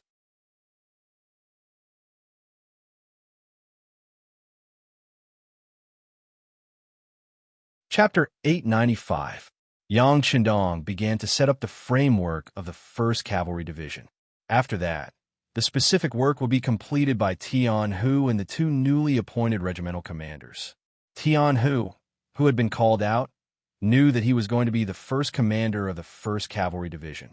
Excitement finally appeared on his calm face. He suddenly knelt on the ground and raised his head to look at Yang Qindong. With a very respectful tone, he said, "Teacher, this student will definitely live up to your expectations." Most of the people who came from the Yang Qindong Academy were used to calling him Dean. However, there were also some people who performed well and were favored by Yang Qindong. They were specially taken care of and could be called teachers. Tian, who was one of these people. It was natural for a student to kneel before a teacher. Yang Qindong didn't stop Tian Hu's actions. Instead, he said with a face full of praise, "Tian Hu, I'm handing over these elite cavalry troops to you. What I want is an army that can fight at any time, and win at any time. As long as you can do this, the logistics division will do their best to satisfy your needs. However, there is only one condition. If the combat strength of the troops is not good enough, I will hold you accountable as the commander. Teacher, don't worry. Since you've given this heavy responsibility to this student will definitely live up to your expectations. In the future, the 1st Cavalry Division will not disgrace this name. In the cold weapons battle, it will become the undisputed #1 in the world." Tian Hu said as if he was making a promise. He wasn't hot-headed. Although he said that the 1st Cavalry Division was the best in the world, it was only in the cold weapons battle. From this, it could be seen that he already had some plans in mind for how to develop and strengthen the troops of the 1st Cavalry Division. Later on, the facts also prove that the 1st Cavalry Division lived up to their name. The 6,000 cavalry troops had indeed become the strongest cavalry on the grasslands. Every time they went out to battle, The news of victory would be sent back. In battle, all the cavalrymen were good at using dual sabers. When they met a strong opponent, they would use one saber and one shield to attack and defend. In the end, as long as they heard their name, there would be no one who would not be afraid. The war with Tutabuhua had finally ended, and the world's #1 cavalry division was officially established. The 1st Division commander was Tian Hu, the 1st Regiment commander was Te Mu the 2nd Regiment commander was Lu Duo, and the 3rd Regiment commander was waiting to be appointed. When the news came out, Lu Duo burst into tears in his own tent. First, it was the captives. Then, it was the surrendered soldiers. Then it was the battle to the death. Now, not only had he become the envied regiment commander, he had also become a member of the Han Chinese. From this moment on, he was truly reborn. The past had nothing to do with him anymore. Everything in the future would be a new beginning, and all of this was given to him by Yang Chendong. After crying loudly, Lu Duo walked out of the tent. He suddenly knelt down in the direction of the main tent, representing his excitement, emotions, and firm political determination. At the end of the battle, they brought the captives and put away the tents. The mercenaries returned to the beginning city in a grand and vigorous manner, as if they had come from the outside. There was still a great news waiting for him here, but he was still unaware of it. The army returned to the beginning city. It was already August, and it was the hottest time of the year. The winter in the beginning city was really cold, but it was not without its benefits. At least, it was not so hot in the summer. In the Yang residence, the news of the 6th young master's return had already spread. Immediately, there was a big cleaning. Water was splashed everywhere in the courtyard. While cleaning the ground, it also had the effect of cooling down the temperature. When Yang Chendong stepped into the gate, a cool breeze blew on his face. Good. Yang Chendong chuckled and prepared to go to the inner courtyard. He had not seen the 3 madams for more than a month, and he missed them very much. However, before he could take a step, the 2 maids had already bowed and greeted him with a sincere smile on their faces. Hello, 6th young master. The 6th young master has worked hard. Congratulations to the 6th young master. Oh, congratulations to you too, Yang Chendong said indifferently. He thought that everyone was congratulating him because he had won the battle, so he did not care. However, when he walked all the way to the inner courtyard, everyone he met along the way would greet him and congratulate him. This made Yang Chendong feel that something was wrong. He did not know how many battles he had won, but it seemed that these maids did not care so much about it in the past. It wasn't until he arrived at the inner courtyard that he saw the 2nd madam's maid, Xing respectfully escorting a female doctor in a white robe out. His brows furrowed involuntarily, and his expression became nervous. He strode forward and said as he walked, Dr. Zhao, why are you here? Teacher. When she saw Yang Chendong walk over, the so-called Dr. Zhao quickly saluted to show her respect. Dr. Zhao's name was Zhao Yanmei. She was also a student of a Yang family academy. She was once known as the 2 saints along with Yuan Heping, who was known as the Sacred Hands. However, the former specialized in internal medicine and surgery, while the latter specialized in gynecology and pediatrics. Normally, if the madams were unwell or felt uncomfortable, it would be Zhao Yanmei who came to see them. They were all women and often went in and out of the inner courtyard of the Yang residence, so they were more at ease. Now that Zhao Yanmei was here, it must mean that one of the madams was unwell. It was no wonder that Yang Chendong became so nervous. And why are you here? Is one of the madams unwell? Yang Chendong did not even return the salute and asked anxiously. Facing the anxious Yang Chendong, Zhao Yanmei was neither anxious nor slow. She even said with a smile, Teacher, this student congratulates you. Congratulations again. What's going on? When Yang Chendong entered the courtyard, he heard these 2 words the most. At first, it was fresh, but now he was a little annoyed. About this, please find out once you enter the inner courtyard. He did not know where Zhao Yanmei's courage came from. She did not tell him immediately, but kept him in suspense. It must be said that she had no choice. Second Madam had already told her that some things must be said by herself and not by others. Okay, I will go take a look. Xing, lead the way. Yang Qindong's face did not show whether he was angry or happy, but at least he was more stable than before. Zhao Yimei dared to keep him in suspense, so it should not be a bad thing. Xing, happily agreed and led Yang Qindong to the room of the second madam in the inner courtyard. Yang Qindong's footsteps were very fast, causing Xing to quickly fall behind. It wasn't until Yang Qindong entered the small courtyard that he saw Qiao Yin resting under a large tree. Seeing that she was fine, he let out a long sigh of relief. The maids beside the tree were very perceptive. When they saw Yang Qindong appear, they bowed and paid their respects. They ignored the sixth young master and went in front of second madam. Holding her small hand, they asked with concern, "Qiao, I just saw Dr. Zhao leave. What happened?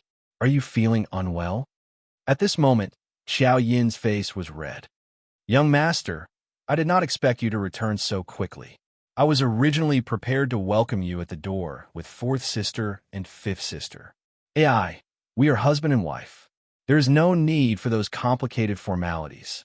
"That's right, you still haven't answered me. Were you feeling unwell?" Yang Qindong casually waved his hand. He had never cared much about formalities.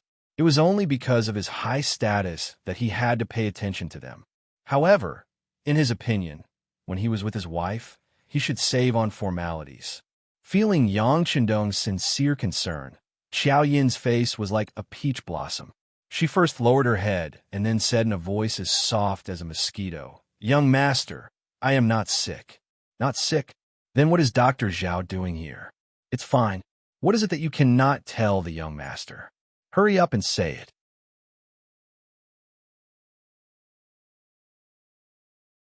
If Zhao Yimei's expression did not change when he saw her, and even looked a little happy, he would have thought that Qiao Yin was seriously ill. Seeing Yang Qindong so anxious, Qiao Yin knew that she could not hide it any longer. She said in a small voice, "Qiao is really not sick. It's just morning sickness." "Not sick? Morning sickness?" The anxious Yang Qindong was stunned by these words and stood there in a daze. "Yes, it's morning sickness. Dr. Zhao said that I am pregnant with the young master's child." As Qiao Yin spoke, she gently stroked her stomach that had not changed at all. She looked very happy. "Pregnant with my child?"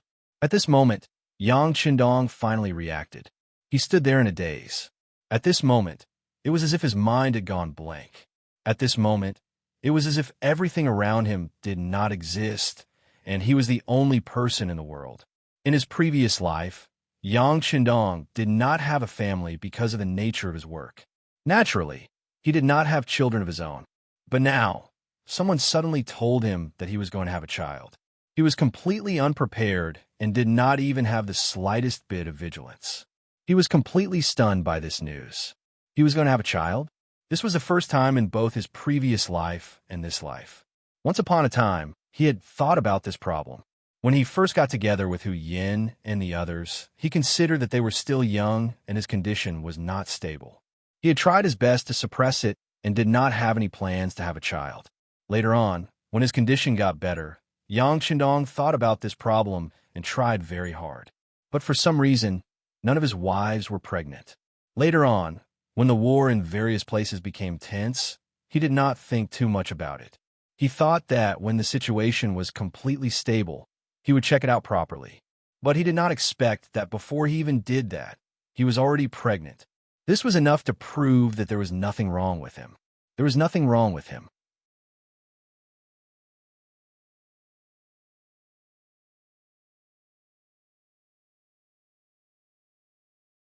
Chapter 896. Young master, what's wrong? Don't scare Qiao. After reporting the good news, Qiao Yin had been waiting for Yang Qindong's reaction. However, she found that the young master stood there like a fool, neither happy nor sad. For a moment, she became anxious. "Young master, I don't know what to do. After all, eldest sister doesn't have a child yet, but I already have one. This really shouldn't be happening. If young master isn't happy, then Qiao doesn't want it." As she spoke, Qiao Yin began to cry. She couldn't be blamed for being so agitated. Hu Yin, as the legal wife, didn't have a child yet, but she, as a concubine, had a child first. This was not allowed in many large clans. In fact, in order to protect the position of the legal wife, whether or not she could keep the child was another matter. The crying Xiao Yin finally woke Yang Qindong from his fantasy. When he saw that Xiao Yin was crying, saying that she was wrong, and talking about Hu Yin, he pulled her into his arms. "My good Xiao, what are you saying? You have a child, so the other sisters should be happy. How could they be angry? Moreover, they will have children in the future. There's nothing to be jealous about." Ah, really? Xiao Yin was, after all, only a maidservant and not a legitimate daughter of a large clan. Therefore, she had only heard of such things and didn't feel that deep of a fear. Now that she heard Yang Qindong say that there was no problem, then there was naturally no problem. She immediately laughed through her tears. Hee, it's true. It's truer than real gold and silver. Yang Qindong hugged Xiao Yin lightly and laughed foolishly. All right, when did this happen? How long has it been? The last time a young master married little sister to... On the second night, didn't you come to my room and little sister Xiang Yangzi's room? Dr. Zhao said that the child is still young. Xiao Yin's face was full of happiness when she spoke of this. Oh, okay. Yang Qindong was so happy that he could only nod his head continuously. When he was looking for the two madams, he had put in a lot of effort because he had found another sister for them. He felt a little guilty in his heart. He didn't expect that his hard work would really bear fruit. Good, very good. It was indeed wonderful. Xiao Yin's pregnancy was not only a joyous occasion for Yang Qindong, but also for all of Yangxia. As the ancients say, there are 3 ways to be unfilial, and having no descendants is the worst. Even the common people thought so, not to mention a large force like the Yang faction. It could be said that whether Yang Qindong had an heir or not was related to the foundation of the country. Yang Qindong was a good person in every way. He also enjoyed supreme power in Yangxia. However, he was criticized for not having an heir. After all, he didn't have a child. If something happened to him, what would happen to such a large system? Where would they go? Fortunately, Yang Qindong was still very young. He was only 24 years old now. They could still wait and see. Otherwise, those old masters would probably consider sending him for a thorough examination. Now that Xiao Yin was pregnant, it was enough to prove that there was nothing wrong with Yang Qindong. This way, everyone's hearts could finally be put down. Yang Qindong returned, and the news of second madam's pregnancy quickly spread. Xiao Yin didn't let them say it before. First, she wanted to give the young master a surprise. Second, she wanted to see sixth master's thoughts. If Yang Qindong cared about Hu Yan's feelings, then she would definitely make the decision to abort the child. Among the madams, Xiao Yin regarded Yang Qindong as more important than her own life. As long as the young master was well, she was happy. As for her own thoughts, it didn't matter. Now that Yang Qindong had returned, it showed that he liked the child very much. The news naturally spread. Immediately, countless telegrams were sent out from Origin City. Countless officials lined up outside the Yang residence, requesting to meet and congratulate them. Beta Persei was the first to rush over. Although he was a servant of the Yang family, when the young master wasn't around, he didn't dare to casually enter the inner courtyard without orders. There are differences between men and women. Perhaps the young master wouldn't say anything, but someone might make a fuss about it. Young master, congratulations. As soon as he entered the courtyard and saw Yang Qindong, Beta Persei knelt down with a plop. At the same time, tears flowed from his eyes. They were tears of excitement and joy. As a person by Yang Qindong's side, he hoped more than anyone that the young master could have children as soon as possible. He had a little master, or even a group of little masters. All right, get up. Why are you crying as a man? Yang Qindong felt Beta Persei's loyalty. He excitedly helped him up and then laughed. The young master will have children in the future. How is it? Are you happy? I'm happy. Beta Persei nodded repeatedly without any pretense. Yang Qindong patted Beta Persei's shoulder and said emotionally, All right, then I'll say something that will make you even happier. Step down from your position as the logistics division head and hand over the job to Yang Lu. You will continue to be by the young master's side in the future. He was used to working with Beta Persei. Even though Yang Si and Yang Lu did a good job, he still felt that something was missing. All right, Beta Persei nodded vigorously. Although being the logistics division head was impressive and everyone had to curry favor with him, compared to being able to be by the sixth young master's side, that was all bullshit. Well, go, and tell Qiu Vi, Dao Xiao, and the others to guard the courtyard gate. Tell those who want to congratulate him to do their jobs well. The young master will be very happy, and go do whatever you need to do. By the way, the scale of the guards should also be expanded. Now that we have enough manpower, you can ask the two captains to pick the best ones to expand the guards. Yang Chendong thought that the number of guards was only 100. They could handle some small matters, but when it came to major matters, they would still be weak. Therefore, he took advantage of this opportunity to choose a good number of elites during the training. Yes, Beta Persei agreed excitedly. He had been thinking about this matter for a long time, but since the young master did not say anything, he really did not know what to say. Young master, what scale do you think is suitable for the expansion? A guard team of 500 people. The strength of 1,000 people should be enough to ensure the usual safety. By the way, go and discuss with Jiangping. The security of the inner court should also be increased. What exactly is needed and how many people are needed will depend on what she says. Yang Chendong thought of Qiaoying's pregnancy. This kind of thing would continue to happen in the future. The safety of the madam must also be protected. The number of female soldiers must also be increased. Yang Chendong was about to have a child. The news quickly spread, and the entire first city was bustling with noise and excitement for several days. After that, everything gradually returned to calm. At this moment, a message from the Security Bureau interrupted the peace. Not only that, but the entire logistics division's captive camp was filled with wails and cries. Tawachuo Hua died. He died on the road of escape. He was ambushed by the Walla's leader, Yeshen. He, along with 3,000 elite cavalry and General Monk, all died in battle. According to witnesses, after Yeshen made a mistake last time, he sent out 30,000 cavalry this time. However, even with 30,000 men fighting against 3,000 men, they still paid a heavy price. More than 10,000 men died in the battle, and the remaining 20,000 men were all injured. In the end, the battle lasted for 3 days and 3 nights, and everyone was exhausted to death. Tuatabawa himself also died in the end.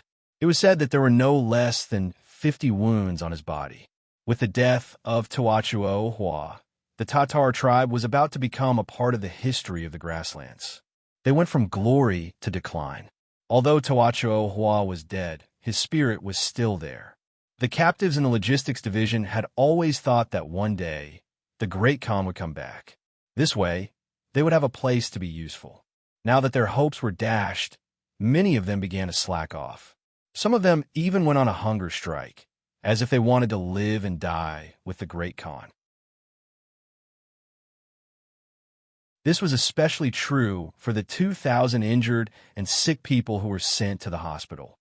They wanted to get revenge on Yeshen and almost caused a scene in the hospital. If the mercenaries did not appear in time, there would be a big problem. Among the captives, there were quite a number of Tatar soldiers. Naturally, the situation would not be small. The officers had no choice but to report the situation to Yang Chendong. Not long after, Beta Persei personally came out and brought Hubo, from the captive camp, to the Yang residence. In Yang Chendong's courtyard, in the pavilion in front of the fake mountain, Yang Chendong and Hubo sat opposite each other.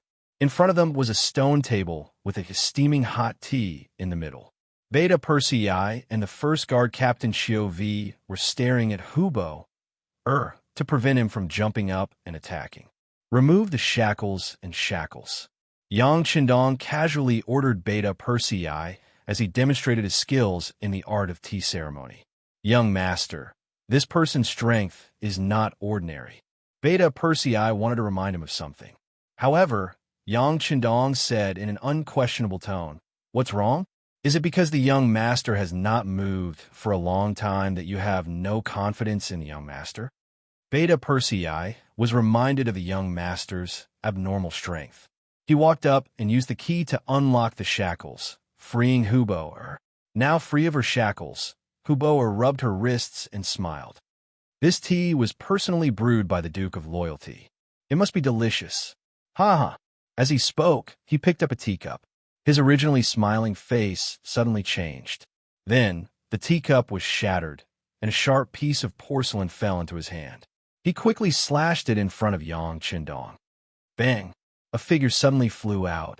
Before Beta Persei and Xiao V could react, Hubo burly figure flew out and crashed into the courtyard, his face covered in dirt. Yang Qindong was still sitting there as before. He held a teacup and slowly tasted the tea. The tea is not bad.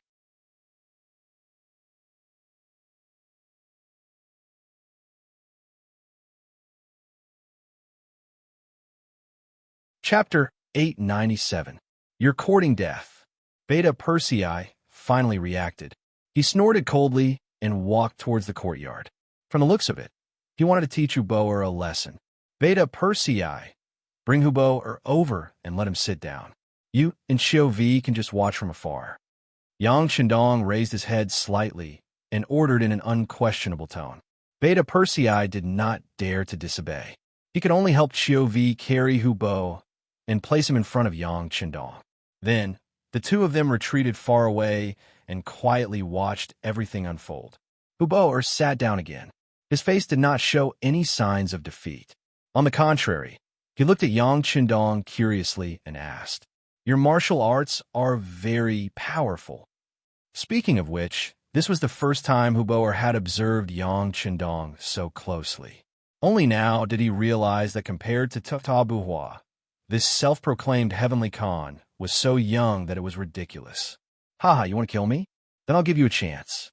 Yang Qindong said without answering the question. Then, as if he was performing a magic trick, he took out a dagger the length of an arm and placed it on the stone table. Then he signaled to Hubo with his eyes.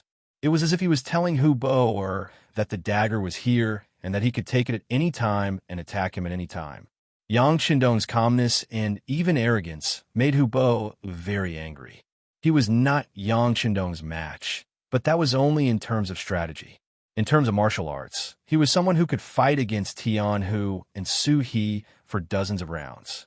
How could he be afraid of Yang Qindong? He was just careless earlier. This time, he would not be careless again. Suddenly, he reached out to touch the dagger on the stone table. However, before he could see Yang Qindong's movements clearly, he was sent flying again and landed in the courtyard. Beta Persei and Xiao V appeared, and the two of them once again carried him to the stone table and sat down. They could see that the sixth young master's martial arts had improved again.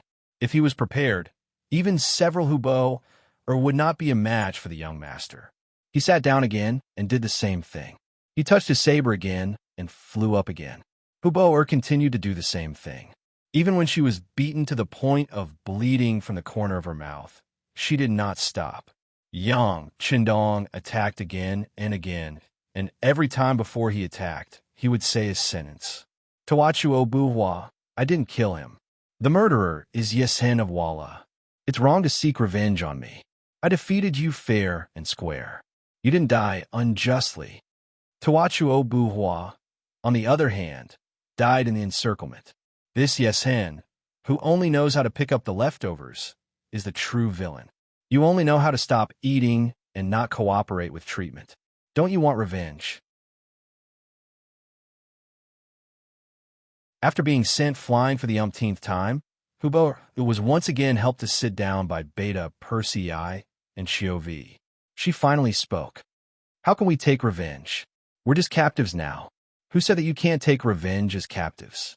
Haven't you been thinking of avenging your great Khan all this time? Unfortunately, you found the wrong person. Besides, who said that captives can only be captives for life? As long as you perform well, you can still stand out. Take Su He, for example. He's also from your Tatar tribe. Isn't he living a good life now? Also, in the new army, Many of them were captured soldiers, right? What are you trying to say? Hubo finally stopped, ignoring the dagger in front of him. In fact, he didn't have the strength to swing the dagger anymore. His whole body was in pain, as if it was falling apart. I'm saying that I can give you a chance to take revenge. Yang Qindong finally revealed his intentions. You're going to let us go? Hubo asked in shock. No. Yang Qindong shook his head. Whether it was Hubo or the elite cavalrymen captured from the battlefield, they were all very strong. If he let them go now, once they gathered together and found someone who understood the situation, they would definitely become a threat to him. Yang Qindong would never do such a thing as releasing a tiger back into the mountains. No, then how can we take revenge? Hubo asked with a look that said, Are you kidding me? Join the mercenaries and you'll have a chance to take revenge. What? Do you really think that if I let you go now, you can really destroy Yeshen and his forces? From what I know, Yeshen teamed up with Agadorji to ambush your Toachuo Buhua Khan and reaped a lot of benefits from it. He also made a lot of money from trading with Baiming. Now that he has a strong army, do you really think that you can take revenge with this little force? Hubo was speechless. Although he was hot-blooded, he knew that courage alone wasn't enough to deal with Yeshen. He also needed strength, and the mercenaries did indeed have that strength. How can I trust you? Hubo's thoughts finally returned to reality. When he knew that only the mercenaries could help him, his mentality changed. It's simple. Join the mercenaries, and I'll help you destroy Wallace's forces and kill Yeshen within 3 years. If you can't do it, you can leave at any time. You can even start a rebellion if you want. Once Yeshen is killed, if you and your companions want to leave, I promise I won't stop you. How about it? I can swear on my honor as the Heaven Khan to the Tungri Heaven. Yang Qindong said with a serious face. For others, swearing to the Tungri Heaven was a very important and even sacred thing.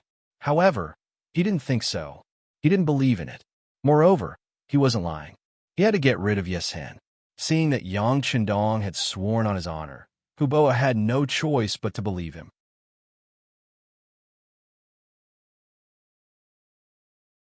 He nodded. All right, I believe you. Very good. It's a pleasure working with you. Now you can convince your companions not to cause any more trouble. Hurry up and recuperate.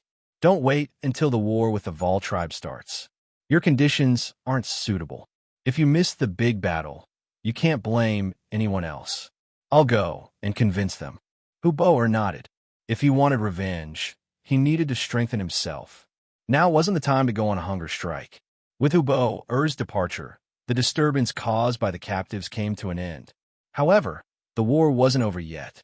Yang Qindong defeated Toachuo Buhua, and Yeshen took the opportunity to deal with this powerful enemy. The Tatar tribe also announced their withdrawal from the Central Plains. The forces they controlled were also divided up. South of Talu, Sambulakwan was occupied by Baiming Xianfu's army chief and commander of the 10,000 Department, Shi Wanshan. Yeshen also took over Shajing province. At this point, Shi Wanshan was Yeshen's neighbor. The mercenaries were only separated by Sambulakwan. They were already quite close. Yang Qindong didn't take the opportunity to take over more cities. His military thinking came from the future. He didn't care about the gains or losses of a city. What he wanted was to eliminate the enemy's strength. It was just like when a main force was gone, after the soldiers died in battle, wouldn't the original Tatar territory become ownerless?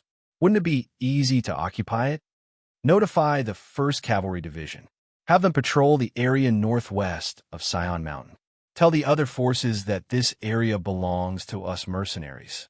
Anyone who wants to pass by must pay us taxes and follow our rules. Otherwise, we'll kill them all.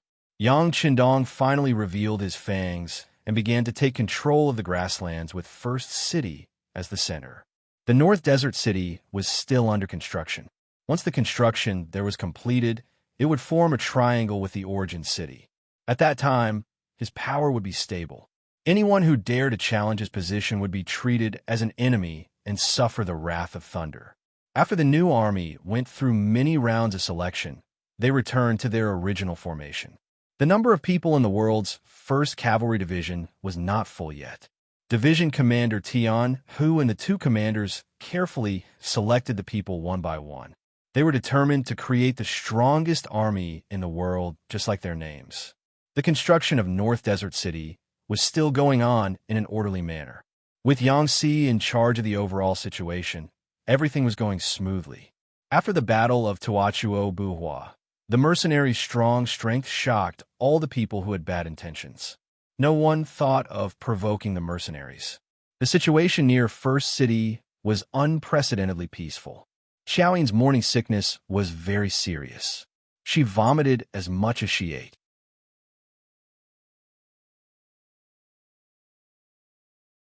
After Dr. Zhao Yinmei's examination, he said that it was because of the water and soil.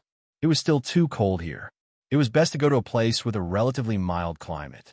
This was a good thing for Second Madam and her child. In September of 1453 AD, Yang Qindong decided to return to Qiqian City with his 3 wives. After more than a year, Yang Qindong had laid a good foundation on the grassland. From the initial army of only a few thousand people to the current army of close to 60,000. There was nothing before, but now there were 2 big cities and several small towns. Seeing that everything was on the right track, there was no big battle to fight in a short period of time. Considering Xiaoying's body, Yang Qindong decided to leave and return to Qiqian City. The only thing that Yang Qindong felt a little regretful was that there was no news from Wu Sheng's 3rd Division and the News and Cavalry Division that he sent to the north. The radio station only sent 2 telegrams at the beginning, saying that everything was going well. After that, there was no news, as if they had all disappeared. Yang Qindong did not believe that with the strength of Wu Sheng and Chen Bo, they would be completely wiped out. Something unknown must have happened. He had also sent scouts, but there was no news. The Siberian area was too big. It was vast, but sparsely populated. It was difficult to find a team. The only thing he could do was to keep sending people to inquire about the situation. Other than that, the only thing left was to give his blessings.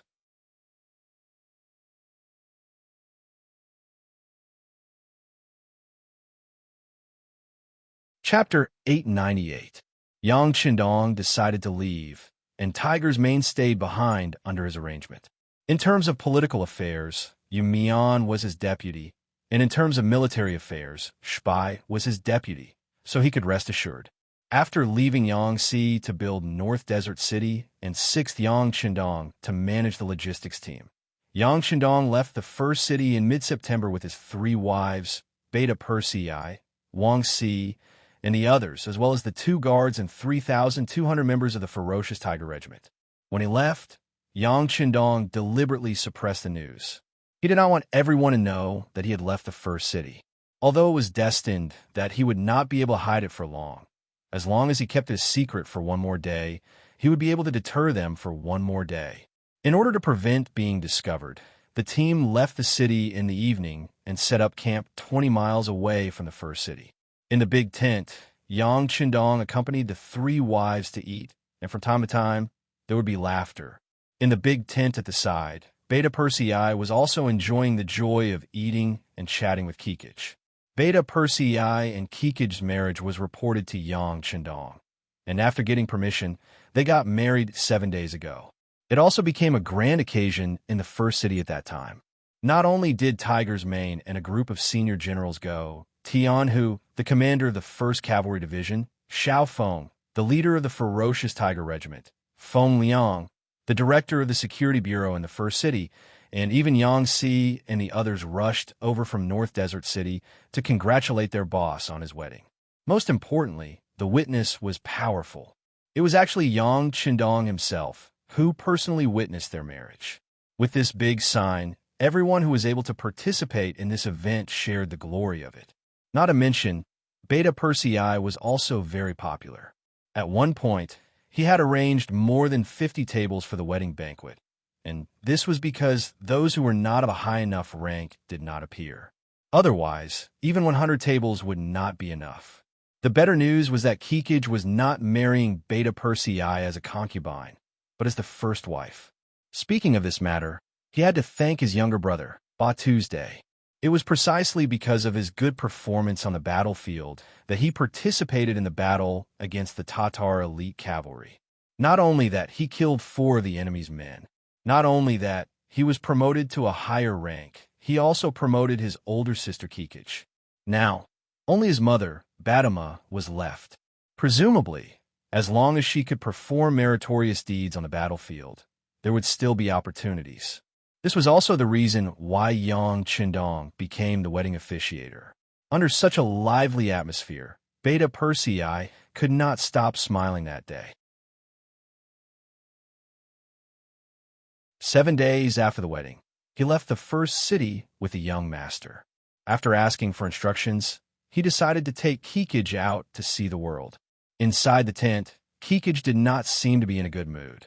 Speaking of which, this was the first time she had been so far away from her mother. Although she had just come out, she was already a little homesick. As her husband, Beta Persei was the best choice to enlighten her. "Madam, do you miss your mother?" "It's okay. Your mother is very safe in the first city. Besides, your younger brother is now a company commander in the new army. With him around, your mother won't be lonely. This time, we're going out to see the world. You don't know how prosperous Qiqian City is. That place is no different from a holy place in our hearts." Tiger's Mane stretched out his hand and hugged Kikij in his arms, with a comforting expression on his face. Kikij burrowed into the wide and warm embrace and found a more comfortable position. "I think the first city is very big. It's very good." Haha. In this regard, Beta Persei was speechless. For a person who was used to drifting around the grassland, the first city was indeed very big. Seeing that Beta Persei did not speak and only smiled, Kikij's face showed a trace of caution. "What? Are you starting to despise me?" If I knew it. My mother also said that when a man gets a woman's body, it's the beginning of dislike. Oh, I'm being wronged. I'm being wronged. How could I be that kind of person? Beta Persei cried out loudly, then found that Kikij's face was full of smiles. He knew that she was teasing him, so he pretended to be very angry and said, "Well, you dare to lie to me.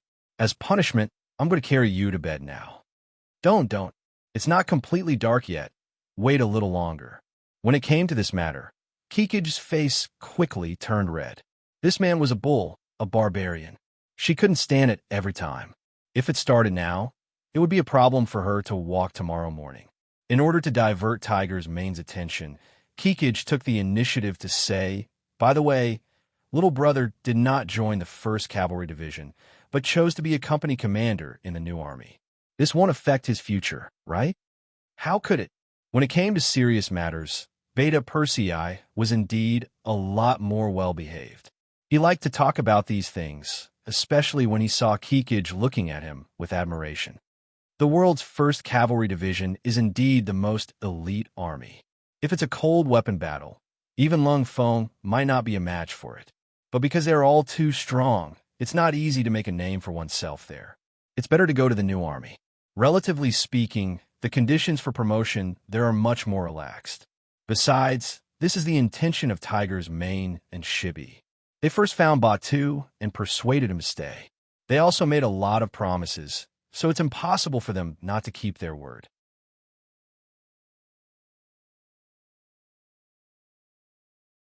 That they won't lie to Batu, right? You know that little brother is very honest. Kikij was still a little worried. To him, whether it was Tiger's Mane or Shibi, they were both important people. On the other hand, Beta Persei, who was beside him, was too close to him, so he didn't feel anything. They won't. Beta Persei patted his chest and promised. With my face, how could they not treat Batu well? Besides, little brother is not honest at all. He has a lot of ideas when he's in trouble. Who said that little brother is not honest? He's an honest person. A moment ago, she was looking at Beta Persei with admiration, but after hearing what he said, Kikij became unyielding again.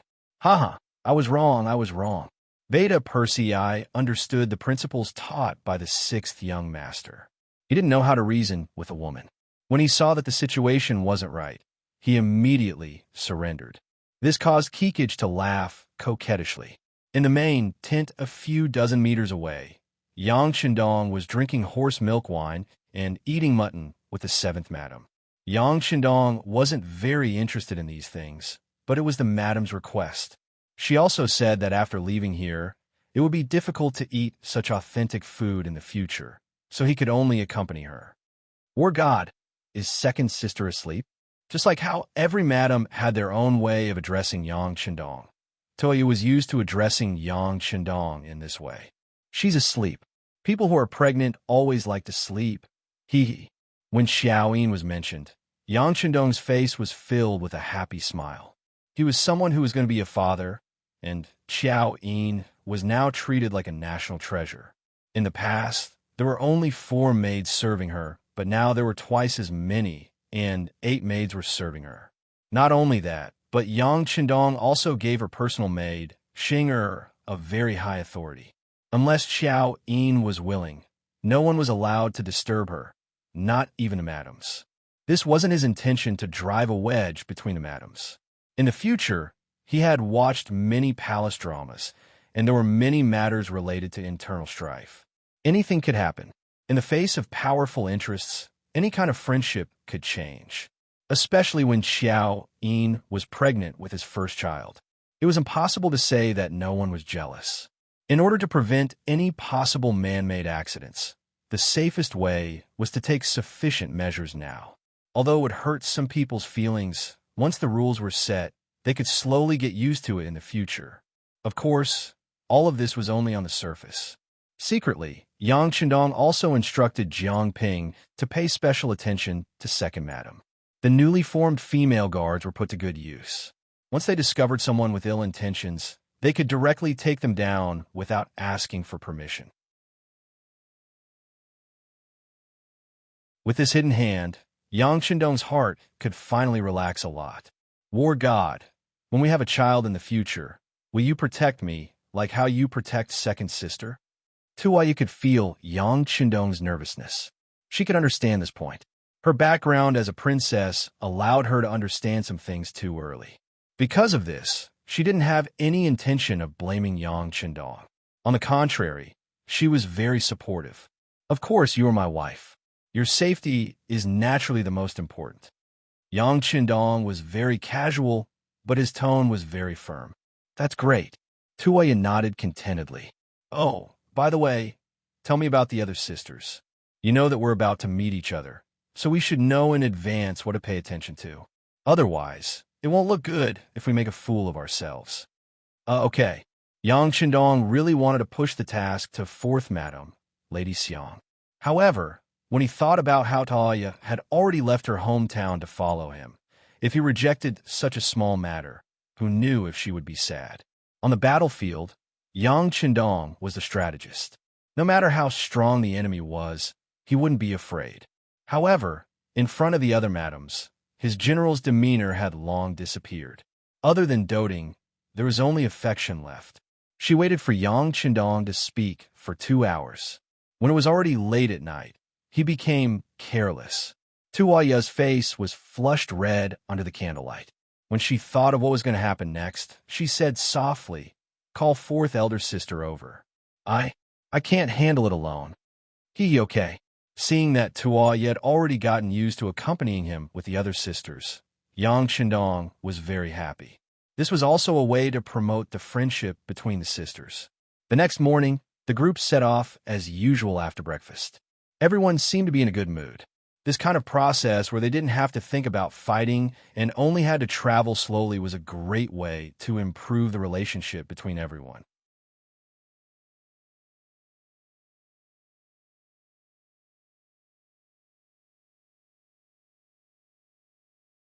Chapter 899. Su Yunsheng, the head of the reconnaissance team, was the first to set off, leading a company of scouts to scout ahead. With the 6th young master in the team, there was no room for carelessness in terms of safety. Yang Shindong didn't refuse Su Yunsheng, who had resigned from his position as head of the reconnaissance team, and insisted on following him. This person seemed to be born to be a scout.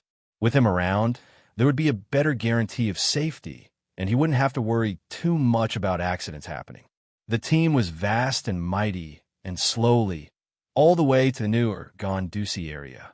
Usually, when transporting supplies, they would often use this road, but the transport team could quickly pass through here in 10 to 20 days. However, Yang Shandong's team took more than a month. This was mainly due to the inconvenience of Qiao Yin's body.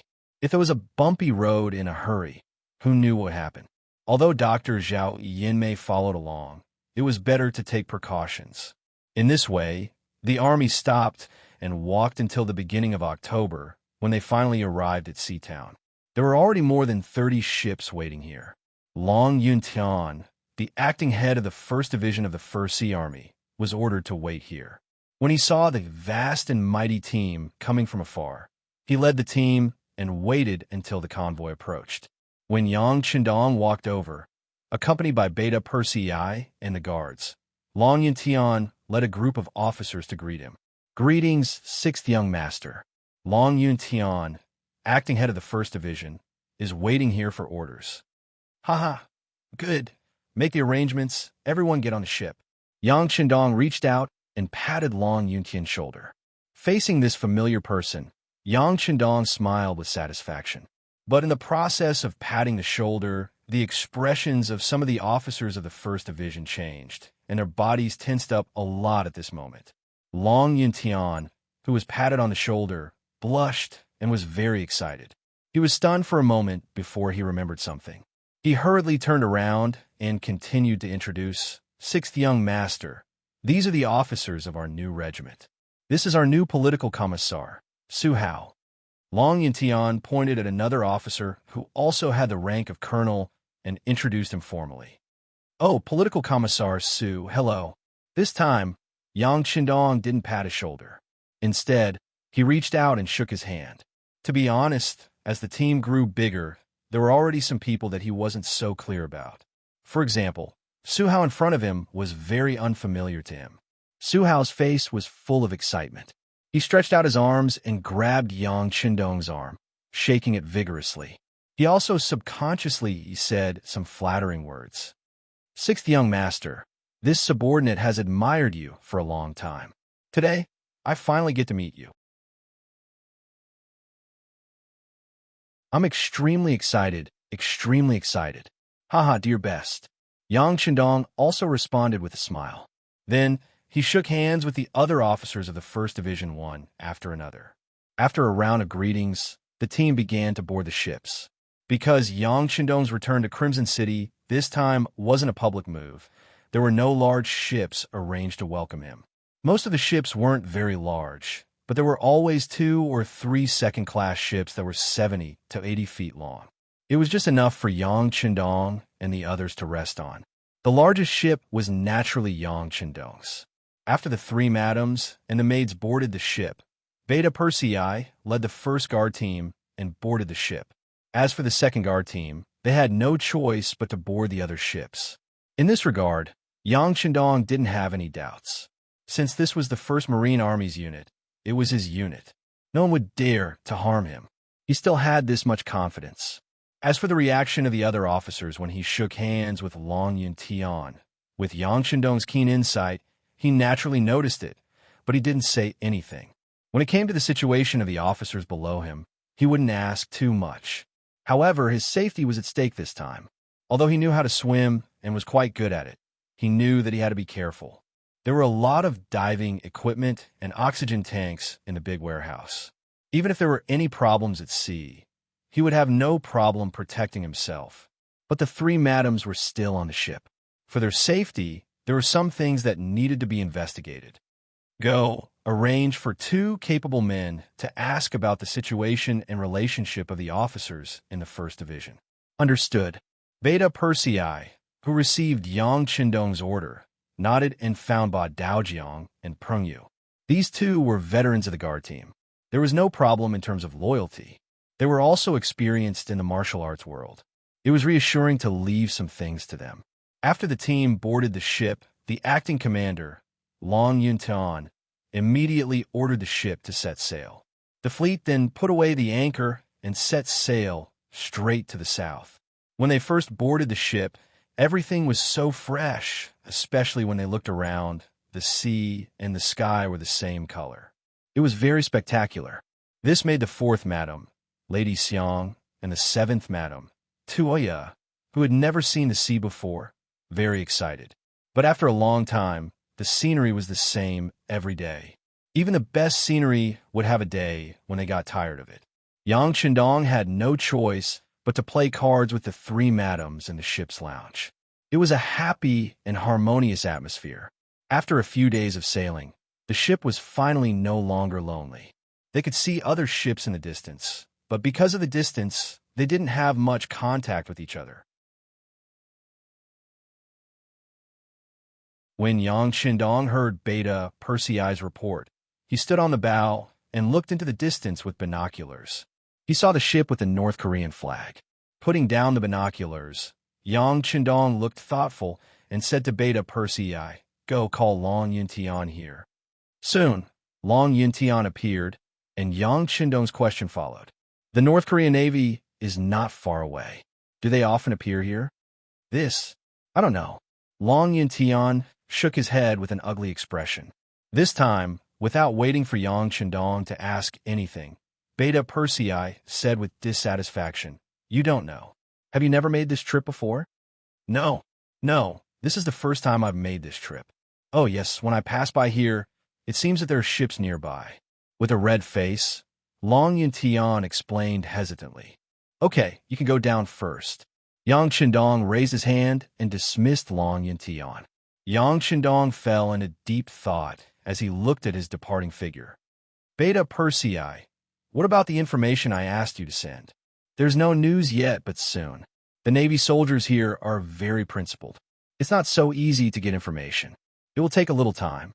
This time, it was Beta Persei's expression that was unnatural. There's no other way. If the task assigned by the sixth young master was not performed well, anyone would have an ugly expression. There's no hurry. There's still more than 20 days from here to Hosung City. It should be enough. It's just that the existence of the North Korean Navy in front of us is a hidden danger. Right now, Beiming doesn't have a navy, so they don't pose any threat to us. However, this is our supply route to Shurchin. If the North Korean Navy decides to attack us one day, then the situation won't be good.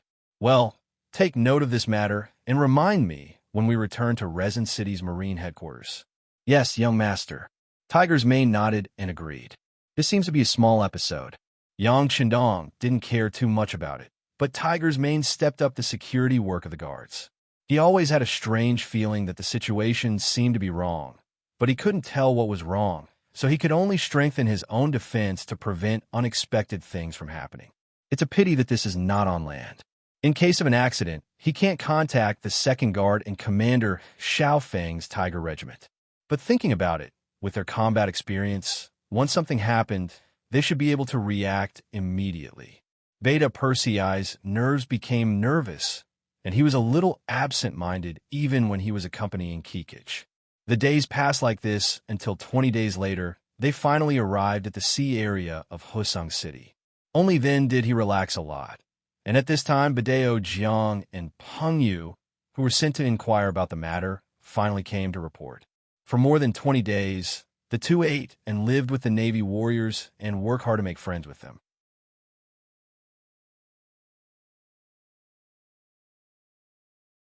Finally, they figured out the situation of the first group.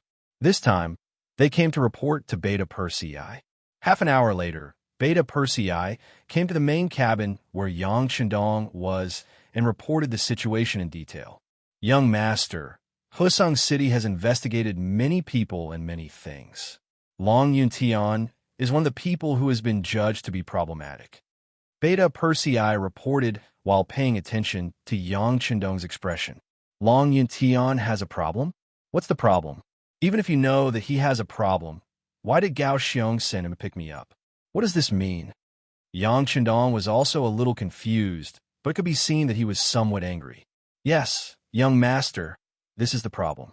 Long Yuntian's problem is that he was not careful when inspecting the goods at sea, and that batch of goods happened to be one of the goods that Yang Taizhu smuggled out at that time. It is because of this matter that some people think that Long Yuntian may be Yang Taizhu's accomplice. Even if he is not, at least he is someone who helped him. I heard that because of this, there is still a lot of controversy. In the following time, Beta Persei gave a detailed report of the situation that Badeo Jiang and Peng Yu learned from the soldiers below. According to Beta Persei, the Vice Minister of the Ministry of Supervision, Wu Qian, believes that Long Yuntian has a problem and once proposed to remove him from his post and investigate, and even search his house. But this proposal was rejected by Commander Gao Xiong of the five-man team. What Commander Gao Xiong meant was that Long Yuntian was a good cadre, a cadre who could fight. It was just that he wasn't that principled in the past. Considering that the goods came from Crimson City and were wanted by the Security Bureau, it was reasonable that he didn't check them carefully. After all, the status of the Security Bureau was very special, and not every department had the right to order them around. Therefore, Long Yuntian's problem was at most a momentary lapse in inspection, and a person should not be killed because of this small matter.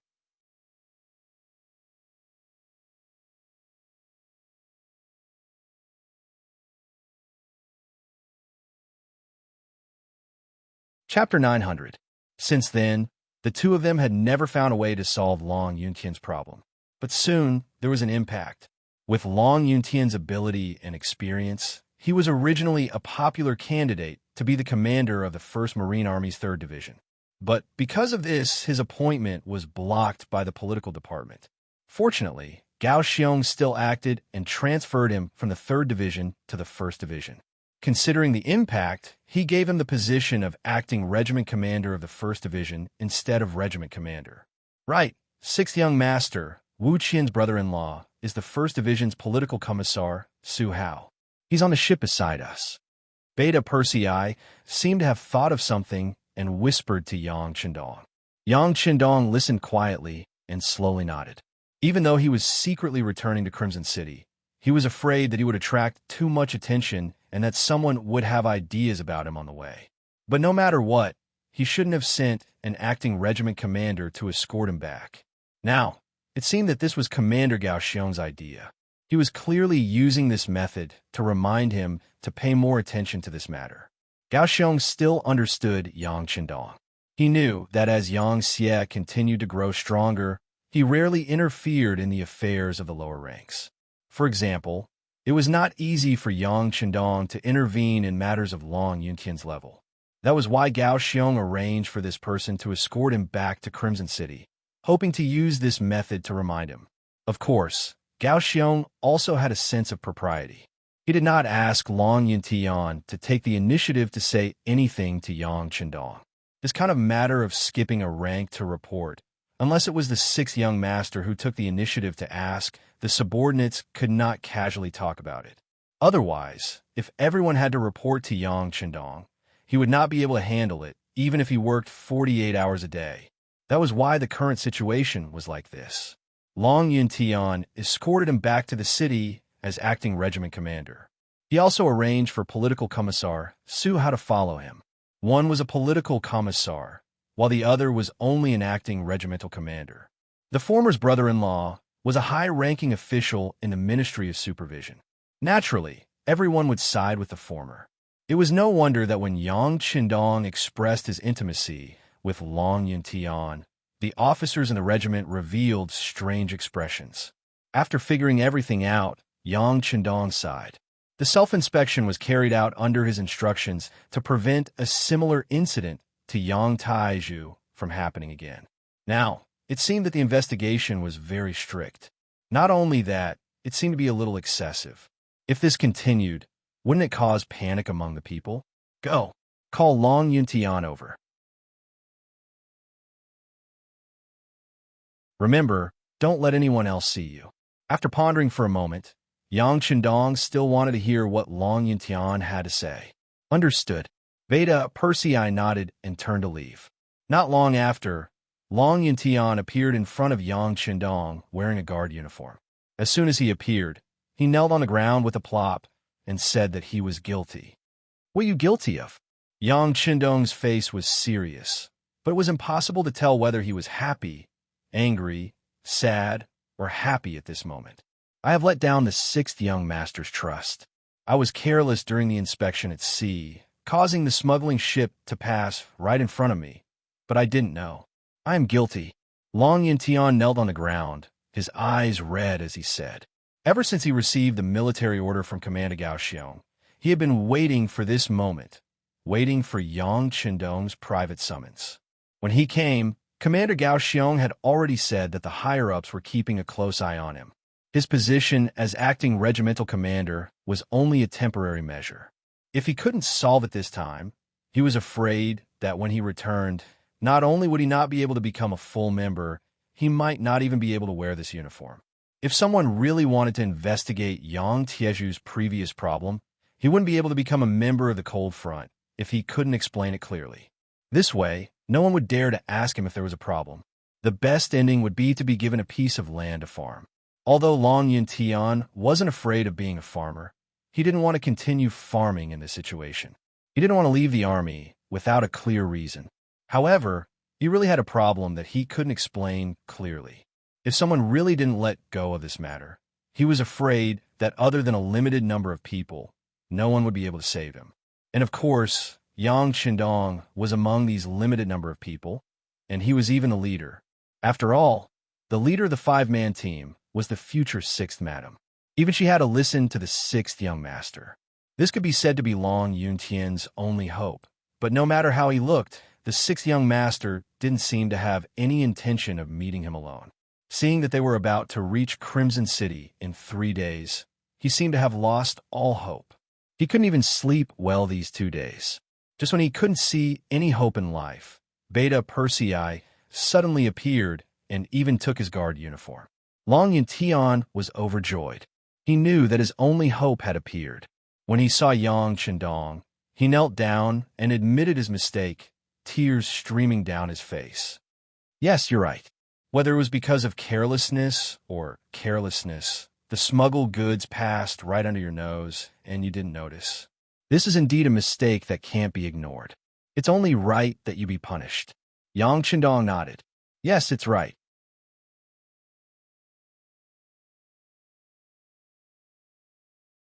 I'll obey the arrangement. Long Yintian didn't have any intention of quibbling.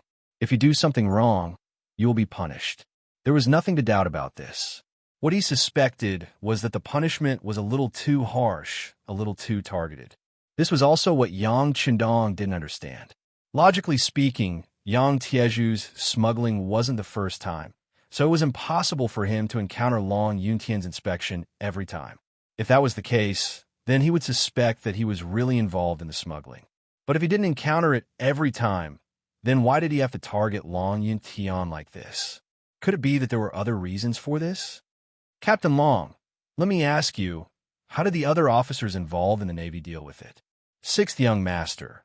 One of the company commanders was directly expelled from the military and was given a piece of land to farm.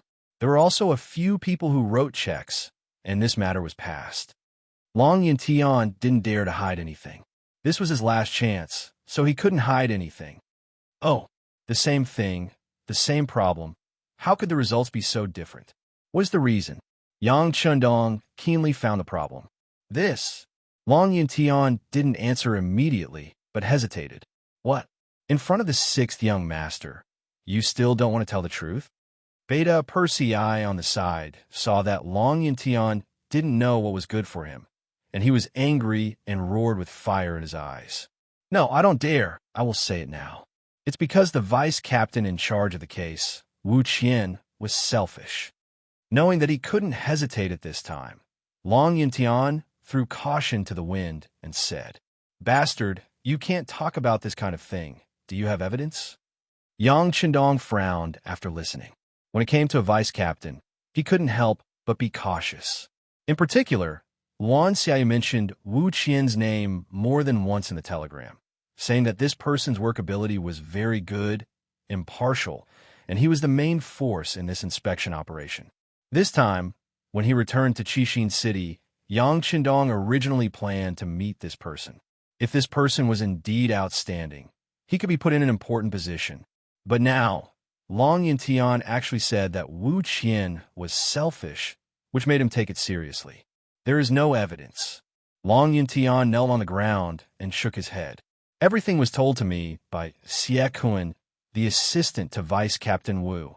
At that time, there was a rumor that I might be the commander of the 3rd Division of the 1st Sea Army. This Yakuin came to me and said that Su Hao, Vice Captain Wu's brother-in-law, is now a lieutenant colonel in the Navy. He wanted to see if I could consider giving him a real position and let him be the commander of the 1st Regiment of the 3rd Division.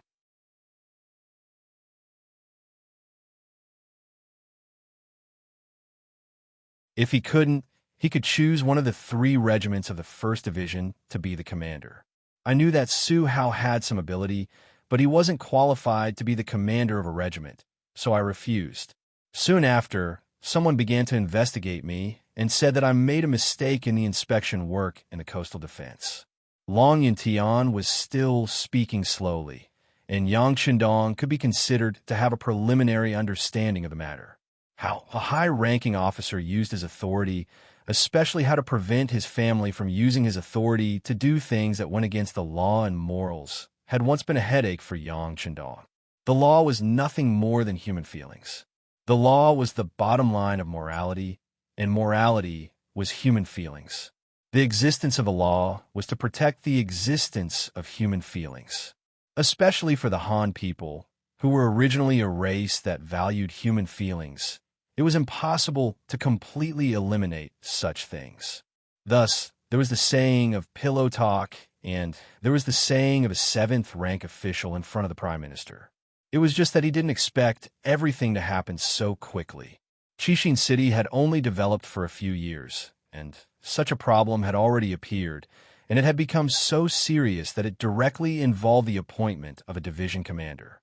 First, there was the matter of Yang Taizhu using his father's authority, and then there was this unfair treatment and even public threat. Yang Qindong knew that trouble had finally arrived. History had proven that when a country went from being strong to being defeated, it was usually due to the internal corruption. As the leader of the royal family, none of them were willing to be the ruler of a fallen country. The various decrees and orders that came out of their mouths were in principle for the good of the people, for the good of the country. The policies were good, but the people who carried out the policies were bad. It was because they were corrupt and the governance was rotten that in the end, the good policies were not implemented well. And in the end, the people had no way to live and had no choice but to rebel. All along, Yang Qindong's main focus had been on the expansion of the military and the development of business. Reality had proven that these 2 matters had been greatly improved. And because of that, Yang Xie's faction had been constantly growing and expanding.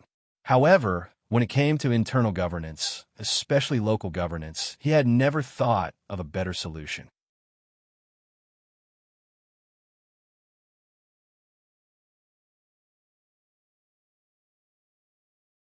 Chapter 901. He had thought of doing things according to the democracy of later generations, but now it was the Great Ming Dynasty. The people who had been ruled by a feudal society for many years would not be able to adapt to democracy. Of course, he could also use his supreme authority to force it. But if that was the case, not to mention the new problems that would arise internally once democracy was established, would the people agree to his continued expansion of power? The people were peace-loving. As long as their lives were good, they would be satisfied. How could they possibly support the expansion? If that really happened, they would really be shooting themselves in the foot. In order to achieve the unprecedented ideal in his heart, Yang Qindong must centralize power in the central government, or even in himself. For this reason, he would accept the infamy of being a warmonger and a butcher.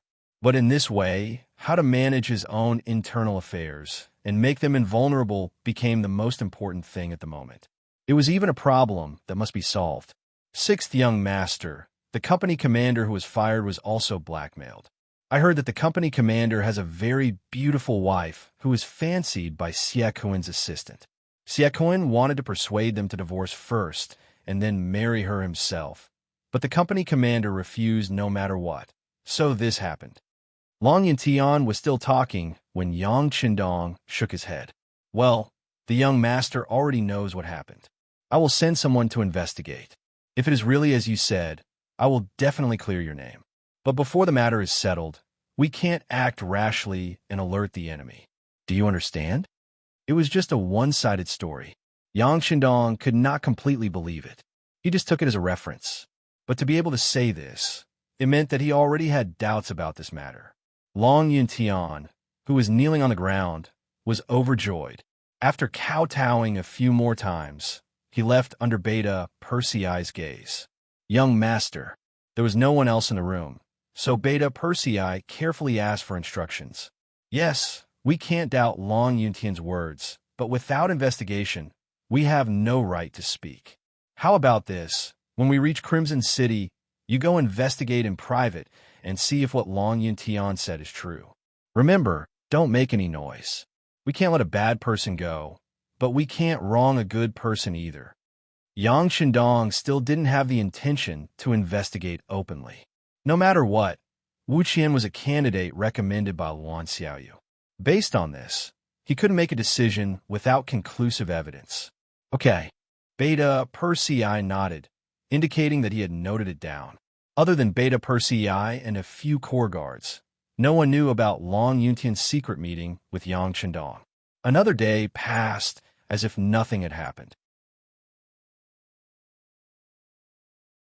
This morning, Long Yuntian came to report that if everything went smoothly, they would be able to reach Crimson City the next day. Yang Shandong brought the three madams out to enjoy the sea breeze.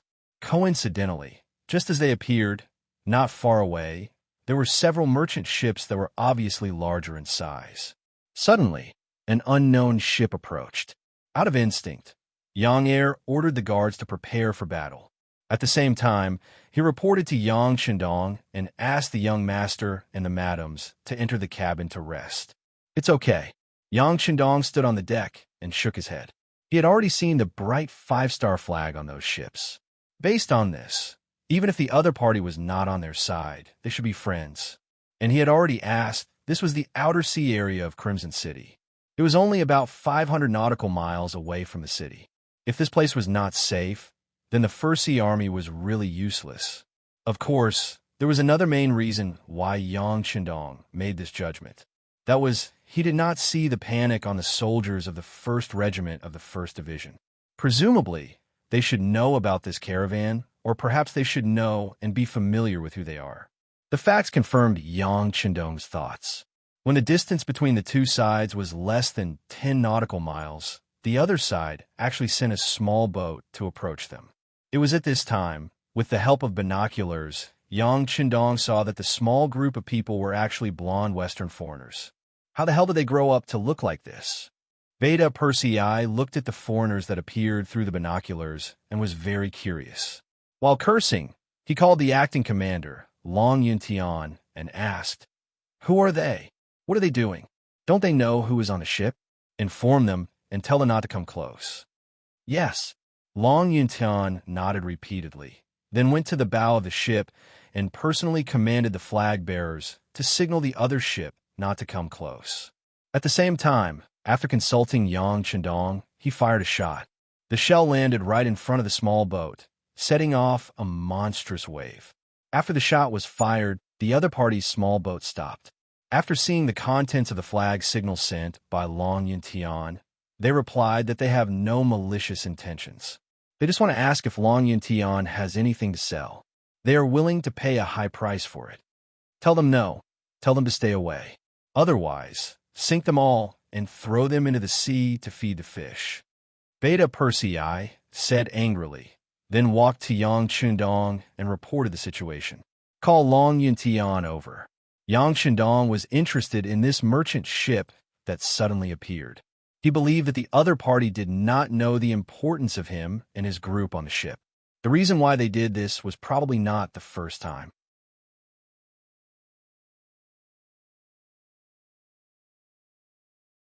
They wanted to come over, but it was just a habit and they wanted to try their luck. Long Yuntian was quickly called in front of Yang Shandong, and the matter about the merchant ship quickly came to a conclusion. This was indeed a merchant ship team. They belonged to a force called the Kingdom of Portugal, and they did want to trade with them.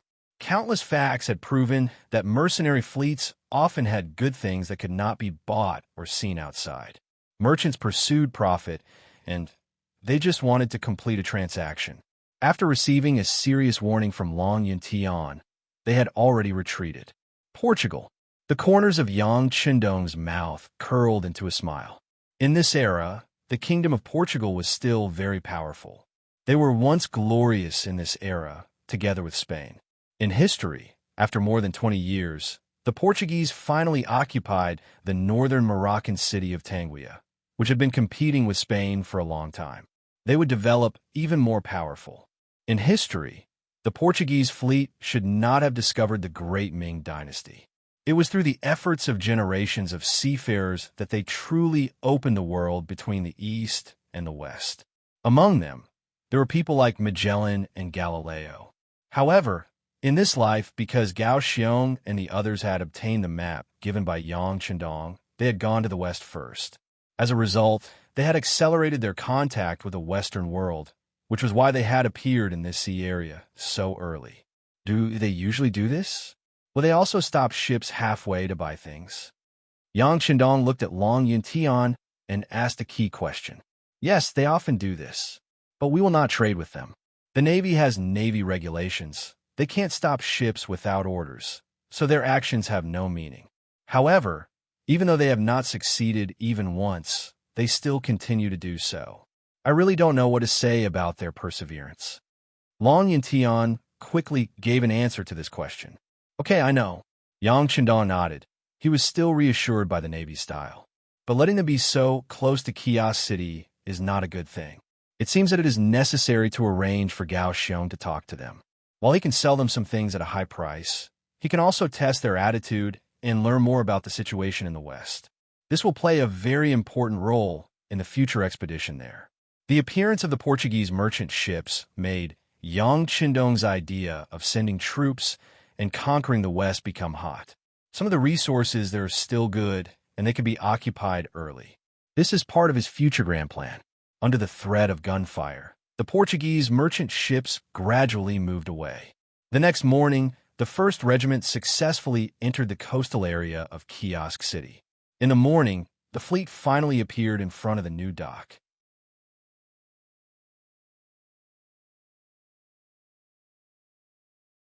Looking from afar, they could already see the crowd of people welcoming them. Before, they were far away, so they couldn't see anything. But now that they are close, the majestic charm of Kiosk City really appeared in everyone's sight. Seeing this, the 3 ladies couldn't help but exclaim. Even the 2nd lady, Xiao Yin, who was the first to come here, had a sigh at this moment. After a few years, Kiosk City has become even more magnificent. Back again. After a sigh, Yang Qindong stepped off the ship and once again stepped on the ground of Kiosk City. The 6th young master returned to Kiosk City. The 2nd lady was pregnant, so the whole palace became very lively. It was on this night that Yang Qindong was alone with Hu Yin when he mentioned the issue of children and his worries. Hu Yin was a very kind woman, and her relationship with Xiao Yin and the other sisters had always been very good. It was precisely because he knew this that Yang Qindong confided in her and told her his thoughts, including some new rules that needed to be established. With regards to Yang Qindong's requests, Hu Yin agreed to all of them. She lay in Yang Qindong's arms with a blissful look on her face. Dong Shuai, you are very thoughtful. This must become a rule. In the future, when any sister is pregnant, they must do this. I will also set myself as an example. Unless 2nd sister allows me to go over, I will definitely not casually step in her courtyard. It's been hard on you. Yang Qindong was touched by Hu Yan's kindness and gently stroked her arm.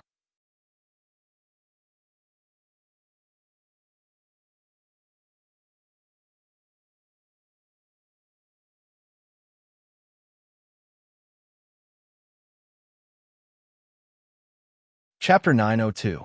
How could that be? We are husband and wife. Dong Shuai, please don't speak to me in this manner in the future. All right, you want to see my grandparents and parents. How are they? Are they all right? Not wanting to talk about this matter, Hu Yin asked about the situation in the capital of Beiming. All right, they are fine. Father is now a 3rd-rank official and has real military power in his hands. Even if something happens, there will be more room to maneuver. Furthermore, grandfather is a shrewd old man. It won't be easy for others to take advantage of him. Pei, what shrewd old man. Dong Shuai, you used the wrong words. Hu Yin said coquettishly. Yes, yes. Yang Qindong raised his hands in surrender. It was my fault for using the wrong words. I should be punished. Let me take good care of Yin tonight. As he said that, he pounced over. Immediately, there was a cry of surprise. Qiqian City's Department of Supervision. A 4-story building made of red bricks and iron tendons. It represented the supervision and encouragement of authority. Vice Minister Wu Qian was working here. On this day, he was walking home after finishing his work. When he passed by a small alley, a bearded man blocked his path. He didn't look very old. His eyes were very spirited, and his voice was like a large bell. His voice seemed to be able to shake the heavens. Are you Minister Wu? The man looked at the average 172 meters tall middle-aged man and asked, I am Vice Minister Wu Qian. Who are you? Wu Qian looked at the man with a puzzled expression. He was very sure that this was the first time he had seen this man. But for some reason, he felt as though they had met before. Wu Qian's residence was only 2 streets away from the Department of Supervision. Usually, in order to train his body, he would walk back and forth. He didn't even bring a single guard with him. Reality proved that Qiqian City's security was very good. This was the first time he had encountered someone blocking his path. Even if he was blocked halfway, Wu Qian's eyes didn't show a trace of panic. There could only be 2 possibilities. First, he was a selfless person. He had no ulterior motives and wasn't afraid of any evil spirits. Also, he was very good at acting. But no matter what kind of person this person was, since he had appeared, he would find a way to make him give himself away. Yes, then the person I'm looking for is you. It's like this. I won't beat around the bush. I'm here for Long Yin Tian. Raise your hand and let him live. As a reward, these will all be yours. As he spoke, the man took out a stack of banknotes. Each banknote had 5,000 taels written on it, and there were 10 banknotes in total. It had to be said that the person who came had shown his sincerity. However, in Wu Qian's eyes, contempt appeared in his eyes. What? You want to bribe me, but do you know that we have a law that states that anyone who embezzles 10,000 taels of silver will be beheaded? That's enough to behead me 5 times. Sigh, only you and I know about this. Besides, I didn't give you 10,000 taels of silver. Each banknote only has 5,000 taels of silver. You can't behead me. The person who came was obviously prepared. As he said this with a smile, he said, Hee, I've asked around. Although your salary is high, these 50,000 taels of silver are enough for you to earn for a few years. How about it? Now, as long as you nod your head, these will all be yours. Oh, you're right. Wu Qian's face revealed a trace of emotion. After a slight hesitation, he reached out and took the 10 silver notes in his hand. But I don't know what you mean by being magnanimous. Seeing Wu Qian accept the banknotes just like that, a trace of regret flashed in the person's eyes. But soon, he returned to normal. It doesn't mean anything.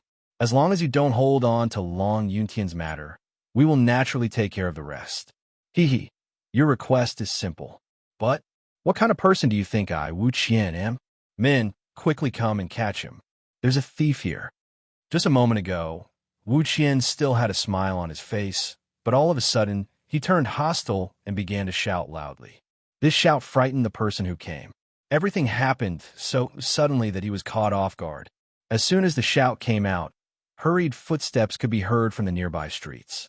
Needless to say, it must be Long Feng, who was patrolling the streets, rushing over. That person snorted angrily at Wu Qian. You're ruthless.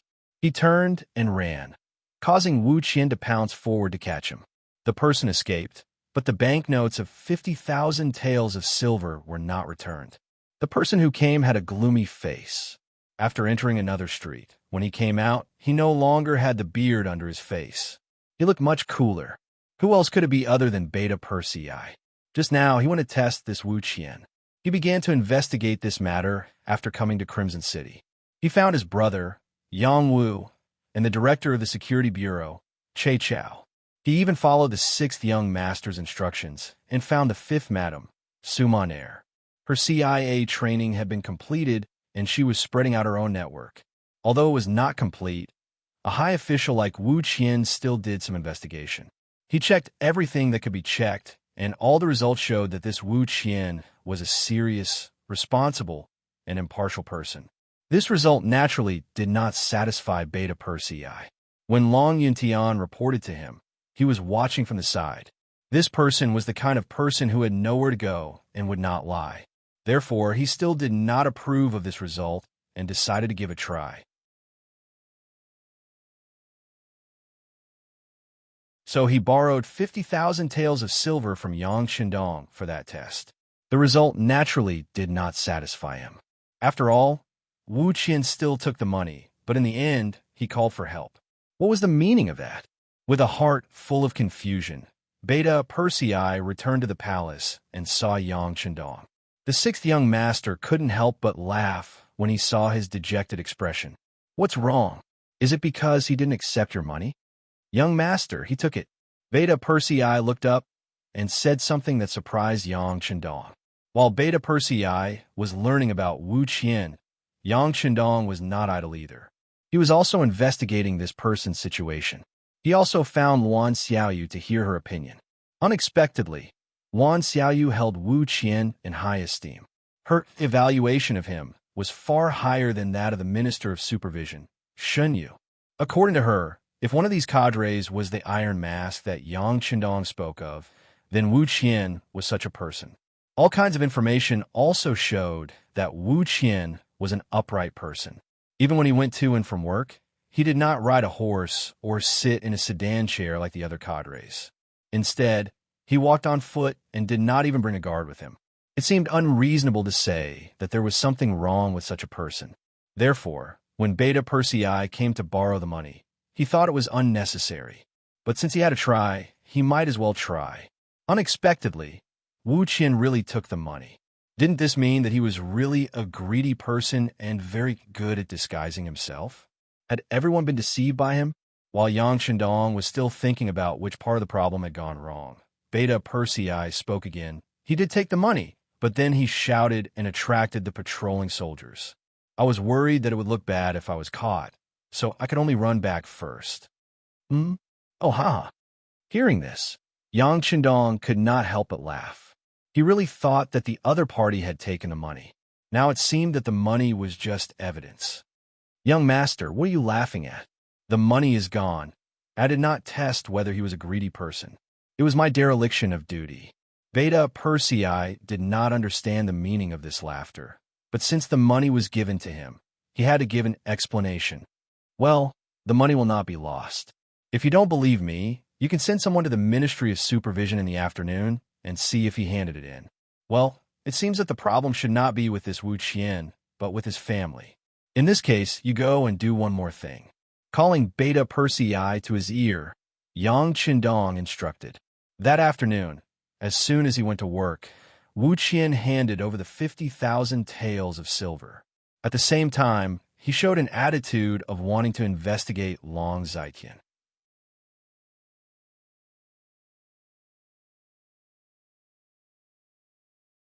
For this matter, he directly sent someone to the First Sea Army's military headquarters to explain the situation to Commander Gao Xiong. At the same time, he also said that Long Zaiqian bribed his superior and that the problem was extremely serious. There was also a need to investigate where the 50,000 taels of silver came from. Gao Xiong had already received Long Zaiqian's report and knew that he had reported the matter to the sixth young master. He thought that the problem was about to be solved. He did not expect to receive another report from Wu Qian. For a moment, he was in a bit of a dilemma. Since the matter had been reported to the sixth young master, he could not casually hand over the person. So he went to the palace and wanted to make a face-to-face report to Yang Shindong about this matter. But before he could see the person, Beta Persei directly blocked his way. The young master said that the matter will be clear tomorrow. Commander Gao, please delay it for one more afternoon. Since Beta Persei said so, Gao Xiong used the excuse that Long Zaiqian was on an urgent mission and was not at home. When the matter was passed back to Wu Qian, his assistant Xie Kun immediately said, Minister, I have already asked Long Zitian is in the Navy's military headquarters and did not go anywhere. Is there such a thing? Wu Qian was obviously angry. Then he slammed the table. I will find the sixth young master and tell him personally. Minister, it's late today. Tomorrow, if Gao Xiong still does not release the person, then report it tomorrow and let him suffer a little. Xie Kuan stopped him.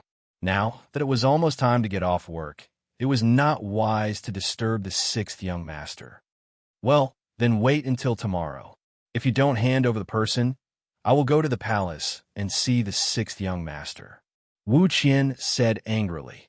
You're tuning in to the Romance Rendezvous YouTube channel. We're so grateful for your support, and don't forget to subscribe to join us on this incredible journey through captivating stories. Your generosity through donations truly makes a world of difference, as it's the primary source of revenue that allows me to expand and enhance this channel for you. Thank you from the bottom of my heart for being a part of this adventure.